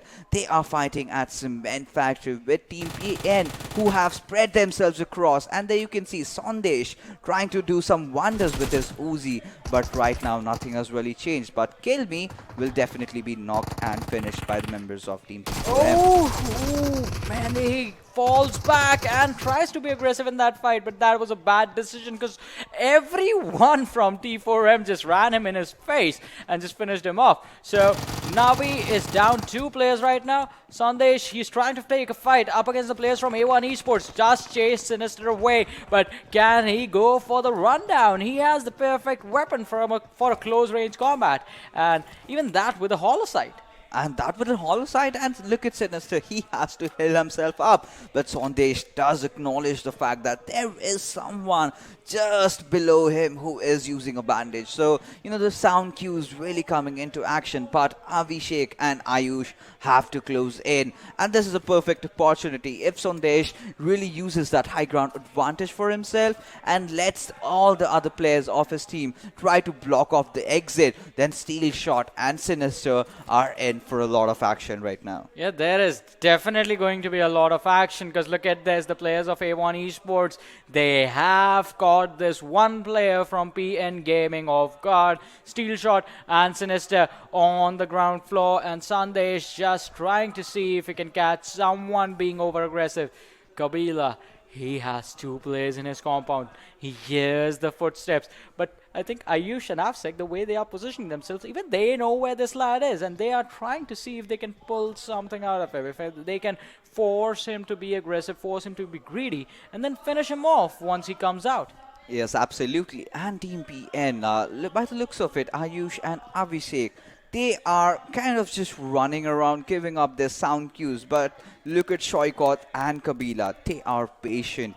They are just waiting like lion, emerging out from his den and just waiting to pounce on his enemies. But right now, Ayush and Abhishek, they're just chilling around. They're just, one is prone down, the other one's looking somewhere else. But A1 Esports, Shoykot, he is taking his own movements, trying to cover up different angles. But how long are they gonna do that? That's the question. Yeah, that's definitely going to be a big question, but right now we're going to have to see how this fight breaks out. These guys are just trying to wait each one out. They're just trying to see who makes the first mistake. So, in terms of boxing, it is just sizing up your opponent. You're just trying to have a mental fight with them and trying to see how tough they are, when do they mess up, how much pressure can they take, and both the teams are doing that against each other. But they have players split up as well, as you can see in the far off distance. Season from PN. He's just lying there, just trying to see if he can support his teammates in any this way. can be a good crossfire, Johnny. This Yeah, can be a good crossfire. They just, just Sinister has to come in between, and then he will be meeting his makers. You just have to play your cards right. And Yeah. Sandesh does have that Uzi, which is a very, very good weapon in the close range. And talking about close range good weapons, you can never rule out MP5K, which is exclusive to this particular map. But right now, things are looking pretty still. This is kind of a stalemate that's going on over here. Yeah, it is a stalemate indeed, but that's the thing. That's the beauty of it, because the teams are just trying to see if they can make the other team mess up. They are not intentionally looking to make a move on their own. They want the other person to make a move and then make a mistake on which these guys are going to capitalize. Like, look at this. A nade being thrown. A nade being faked, in fact, because that was a smoke, and that just made Sandesh rotate from there. Now his position on the high ground has been abandoned. Wow. Yeah. I mean, wow. You just threw out an enemy, he's and on the other Sandesh side. has a better angle on them. But they are kind of prepared. They are now pre-firing the shots. But we will have to see as to whether Team A1 is going to actually commit. Because, no matter how much we love the strategical gameplays, I love this kind of action. Sandesh getting a single knock and will have to heal up. But wait, he does not have one. Yeah, he does not have one. The Tommy gun is going to have to do it. He has knocked down one, but Steel Shot, he's hiding behind the metal load. Sandesh tried to fake the shots and tried to pull a reload from Steel Shot, but now he falls down. The SMG is going to have to do it. Steel Shot, he's pretty healthy. He should go for the heal. All right, no, he can't go for the heal as PN Season, the crossfire that we were talking about, is going to come in action. Season is going to be taken down as well, and Steel Shot is going to have to find a way to revive his teammate, Sinister, who's slowly and steadily bleeding out right on top of his head. All right, he did come down. Yes, and there you can see the revives are coming in, but Steel Shot prioritizing his own revive, but his position sound cues have been given up. Sandesh, look at this guy. He has spotted down Steel Shot, will be taking him down. So that's 2 loss for Team A1 Esports. I do not know what's wrong with these lads. These guys have got so much potential, but wait, where are his teammates? They are already having their own fight. I think maybe with the other 2 players out there in a different compound. Yeah, they might just be out in the different compound, but fights are starting elsewhere where RisingNepal's one crazy is going to be taken out. I see a first aid. Yeah, they just left it there. But why? weird decision making, man. We don't know what these lads are doing. They've been just standing and running around each other for a long time. Sinister and Steel Shot have finally been finished off. But now, how long do you think P and Avsec Ayush can run around Skill Shot and Kabila? I think for the next 30 minutes. Not next 30 minutes. I mean, that depends on the circle as well. It has to be on there. But I think for the next 3 minutes at least.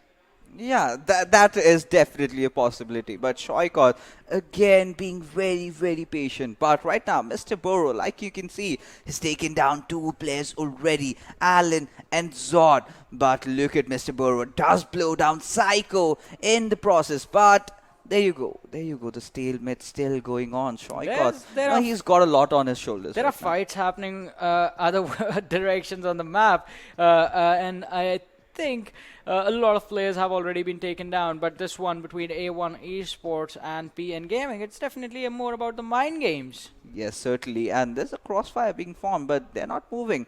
But there you can see Alan just, living up, but I guess there will be a push coming in from maybe NAVI or Rivals, the one who had blown up the vehicles. But there you see Wolf69 taking a good dig at the members of Team HARAME.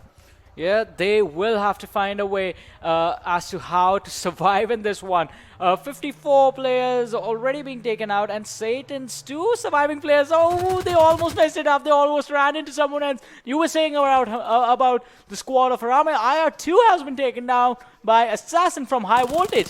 Assassin just became an assassin. He ran in to finish him off. He could have been taken down. There were players from Harame right behind the broken wall. And there you go, kills coming in left, right and center, but High Voltage. This team has been in good optimum action today, but right now Nice Haven is making that push in, and my buddy Nang, he is still alive, and this time Johnny, he is with his team, and we will just have to see as to how long is he able to hold himself off as all the 4 members are swarming in, and he is just a lonely little guy waiting to meet his makers. But he does take down Assassin, but I think the revives are going to come in. Grenades are not being lobbed. The Molotov goes in there. Nang does want to put up a fight before he goes down, as he is going on the aggressive this time. Nades are being popped out. Nang is going in for the throw. There goes that throw. Will it blast? No, it does not. Will try to bait out a few smokes, and in the process, Team Harame's Nang, he is playing with his minds of his opponents. Can he manage to find yet another knock? Yeah, just the last man surviving for his team again. But this time, instead of being on land, he's on the rooftop. He has the SMG in his hand. Those 2 players are on the first floor. Does he have a nade? If he has a nade and he throws it perfectly, see, right now he can take down 3 players. There was the opportunity, but Assassin out on the rooftop. He's going to go for the gunfights. And Nang, he can be in trouble. He knows one. He spots out all of them. The sound cues, the vision, fires the shot now. Drops the player down to around 50% health. But here comes the nade from Assassin, and Nang is going to be in trouble. He needs to find a way off this roof, or needs to find a way to engage in this fight. But it is a 1 versus 4 situation, and they run on top of him and finish him off. But A1 Esports on the other side. PN Gaming to charge in on them and finish them off. Yes, that happened, and I really could see what kind of absolute chaos was going on in that push. He just did not know where to shoot. It took 4 minutes. It did take 4 minutes. Finally, the push happened. Yeah, the push happened 4 minutes later, and 2 knocks down. A1 Esports has been taken out of this game. I think you are turning into a fortune teller. I might be. I mean, we have been casting the entire World League with the actual fortune teller that is Ocean Sharma. Some of it does rub off on the people that are around, and I guess I'm the lucky one.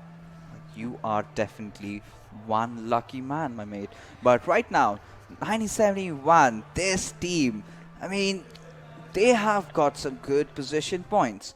But somewhere down the line, they need to rack up a few kills. And to rack up a few kills, you need those mean weapons and Groza. From the rooftop. Yes, from the rooftop. How do you get over here? Nades, I guess. You Nades? need that's to bring the old it down. school style. We used to throw those grenades. Fall. fall. But that Yeah, was you certainly not used the to case. throw and pray. Yes. Instead of spray and pray, you used to throw and I pray. mean, I used to just waste 5 or 6 grenades of mine where I could possibly potentially wipe a whole squad Yeah. and just getting that one weapon and a level 3 helmet and a vest. Hey. Now I have to ask this question. Is Yeah. it worth it? A man's got to do what a man's got to do. You got to take the big chances to make the big plays with the big weapons. That's the grows up with the 4x and the level 3 kit as well. Yes. Free renewal. Yeah. Big weapons are definitely being very handy over there for every single person playing in this particular lobby. Yeah. But taking a look at the circle, we can see a potential even shift like we spoke of earlier. But T4M, they're looking comfortable. But this is the team that has been making the news right now. Team Phantom, they are so alert, so alarming, and they know that there is a squad nearby towards them. They just have to play their cards right. Rafat having the cover of his vehicle. Let's see what he is up to. Yeah, we are going to have to see what he is going to be up to, as Rafat is going to take his teammates out of this situation. They do have one team right next to them. Are they going for the fight? I think they have been engaged upon, and they have spotted out the players from T4M. T4M, they might... Alright, this is Wolves Den now, in front of 4 Archangels, and boom twice with his sniper rifle. Can actually land a headshot and take someone out. I mean, Wolfstein, I mean, this should be their map, right? In the frozen tundras of Vikendi, and that is where the wolves prosper. They have to go like a pack of wolves that they are. But right now, 4 Archangels, we'll have to see as to what kind of performance that these lads are going to throw up at us. But, you know, taking a look at the circle, you know, it's taken a literal left shift, and center, right dead smack in the center, is Team Kira Power. Yeah, being in the center in Vikendi definitely does put you at an advantage, because in the early stages, the circles do not have that massive of a shift. It's usually just centered around the previous circle. And that is why the sort of strategy that you see on Vikendi for most of the teams is going to be the early rotation, and then you just pick up a compound and just hold on to it for your dear life until the later stages. That's the 4th and the 5th circle, wherein you will be able to forced to move out, but even then it's not that much. Yes, that is definitely not that much, but I see the circle heading in towards Mount Resnick, and we will have to see as to if a squad goes on to the top of it, because if they do, they're going to have a massive advantage if the circle favors them. But right now, if you can see, Team Phantom really being very careful with every single movement that they're making, and they want to keep every single area covered. So they have split all the players. They're playing a 3-1 split. Surprisingly, one of the players in a flanking position. I just hope he has some cover for himself. But right now, he is pretty happy. They do not have to move so much inside the circle. They're almost, you know, 40 to 50% in the center of the circle. But right now, Team High Voltage, this is one of the very good teams that have been consistent so far. I've got a lot of expectations from this team. Yep, me too. Have had amazing performances in the games that they have had. Even in this one, they're already starting out with 4 kills and have 1971 Gladiators right in front of them.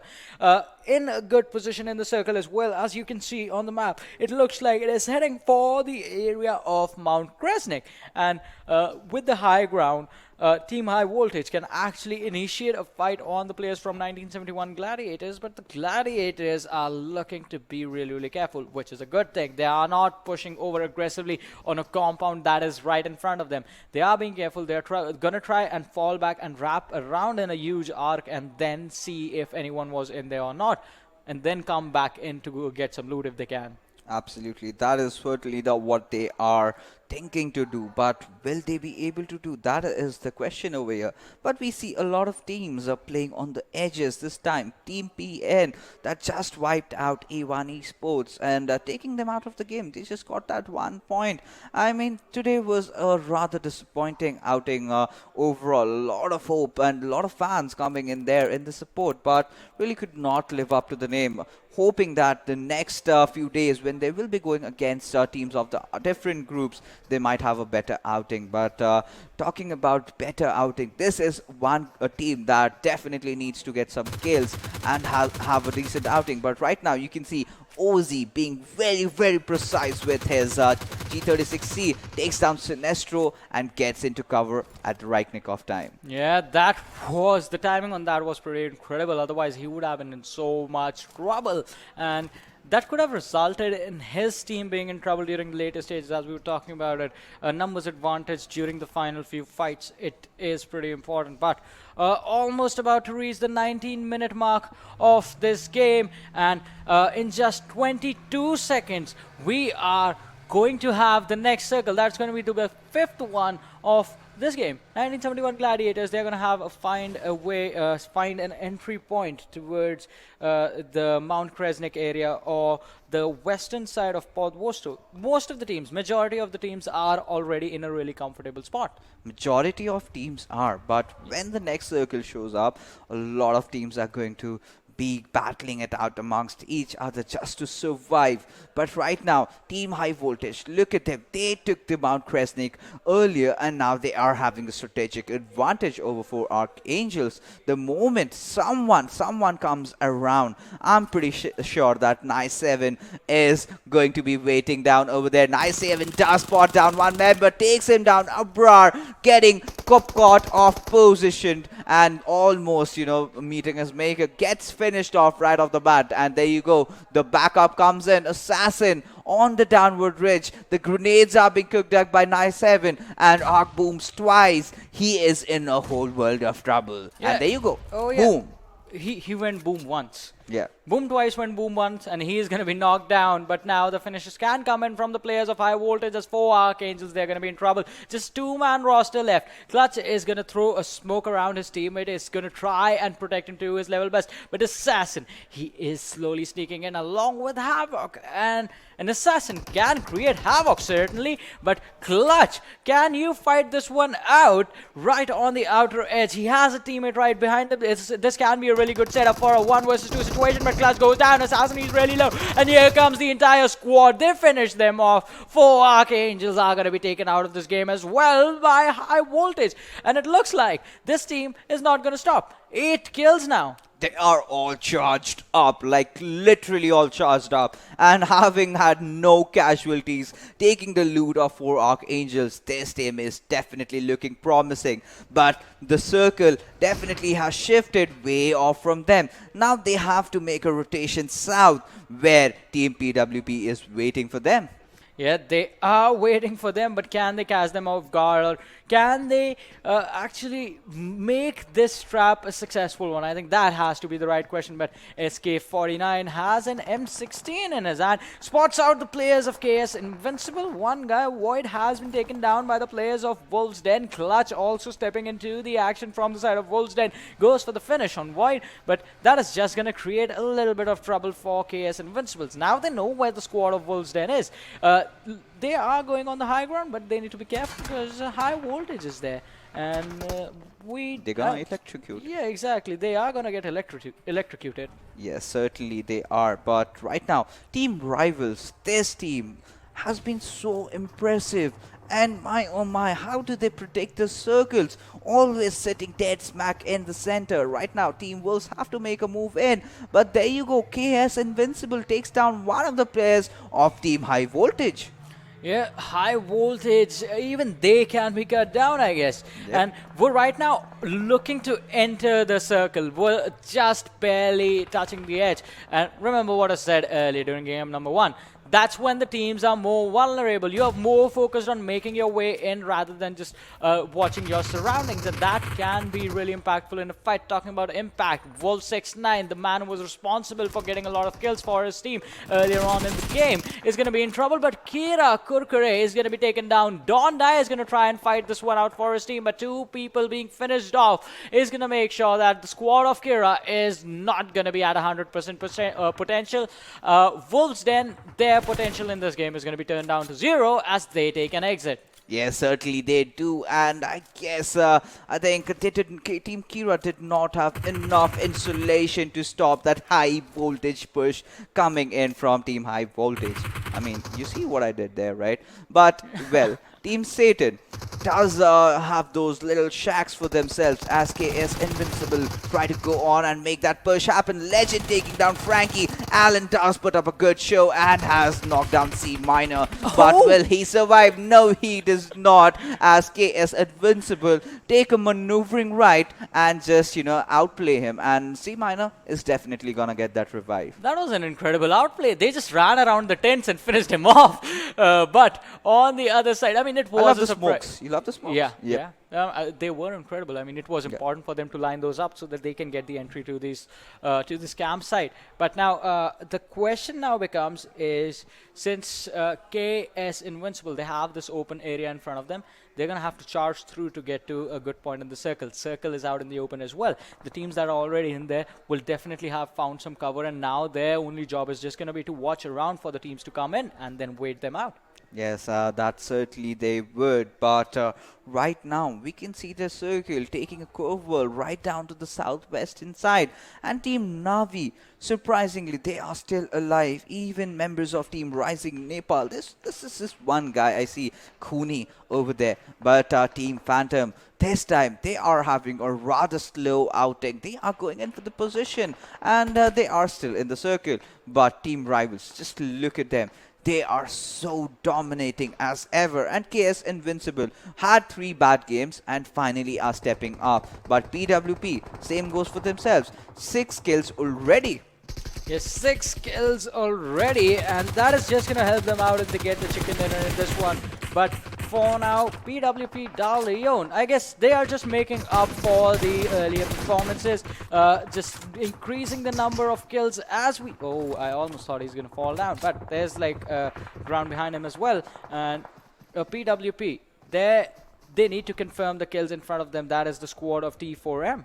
But did he spot down members of 1971 Gladiators? Because I did see a player coming in and he just barely missed out. Certainly the pressure has started surmounting these players. But PWP Boli Hang, this is a new player in the circuit. And we will have to see as to what he has to offer. Kira Jain being taken down from the zone. And PN's Ayush falling down to Alu YT. But C Minor, he does not intend to stop as he has eliminated the last member of RisingNepal, that is Cooney. But there you go, Dondai taking those 2 beautiful, amazing knocks before getting taken down himself. But the damage has been done. Yeah, the damage has been done. The last man surviving for his team is going to be taken out. High Voltage also takes an exit, but Kira just a couple of seconds earlier, they are going to have 1 point extra, but PWP Dalion, they are looking to charge in. They have to find a way to get into the blue zone, to the safe zone. In fact, Chari, he's quite low. They took enough damage from the blue zone that they can't fight this fight at the full potential, and Phantom is taking advantage of it.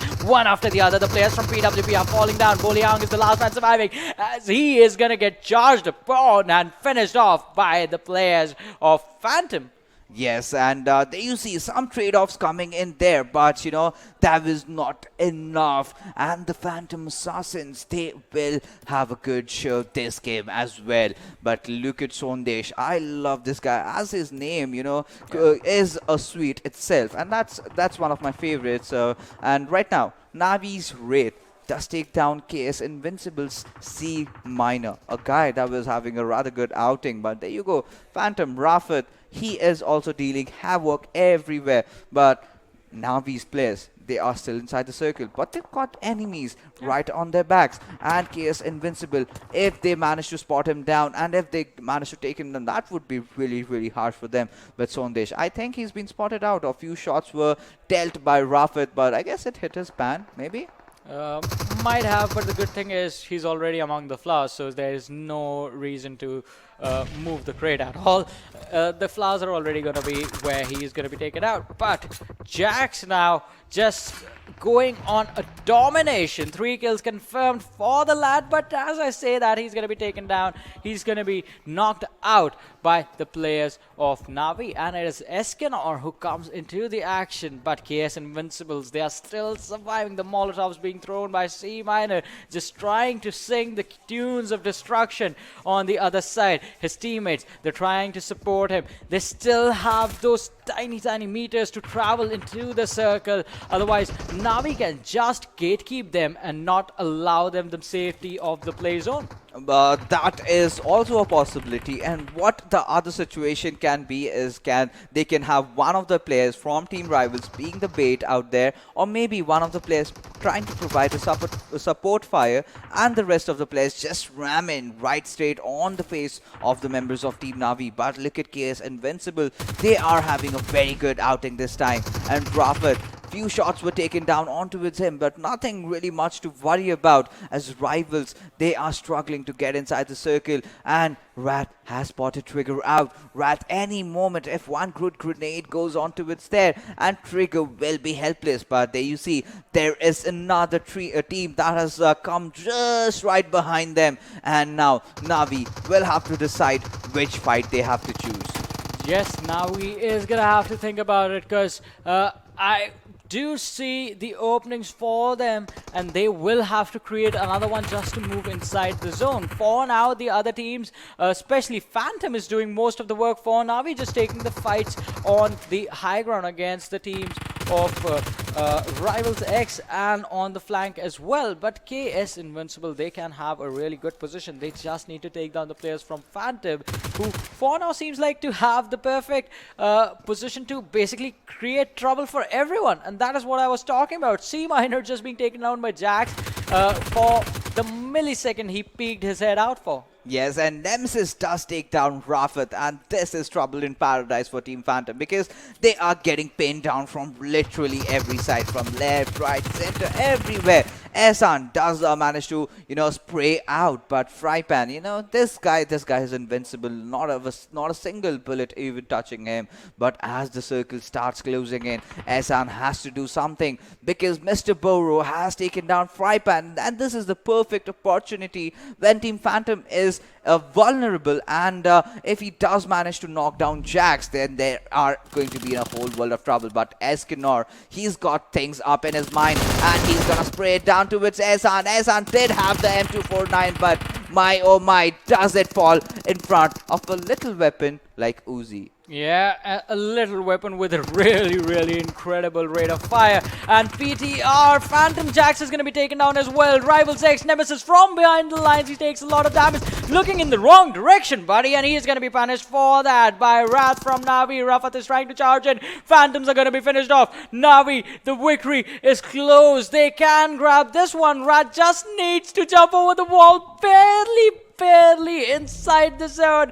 He needs to revive his teammate. It is a 1 versus 2 situation. Wrath has made his way inside the zone. Even the players from Rivals are going for the heal battle. One lad is knocked down. The other one is going for a heal battle. Escanor firing in the wrong direction. It is towards his left side. He does not know that. He's just trying to see if he can get the chicken dinner just by staring at a wall. And he does. Stared at the wall to victory. Yes, I mean, that's as simple as it can get. Yes. You just need to stay behind the wall. Do not go beyond the wall. And that is what, Jon Snow did not do. He did not stay behind the wall. He went in, and that's why he died. I haven't watched that series, but this one I did watch, and it was an incredible one indeed. Finally, the players of Navi. We were talking about this. This team had the most unfortunate thing happen to them throughout the day. Every single map they played, someone was dropping in with them and was giving them trouble early on. This time as well. But they fought through it. They survived, and they prevailed in the very last match that was on Vikendi and got themselves a chicken dinner.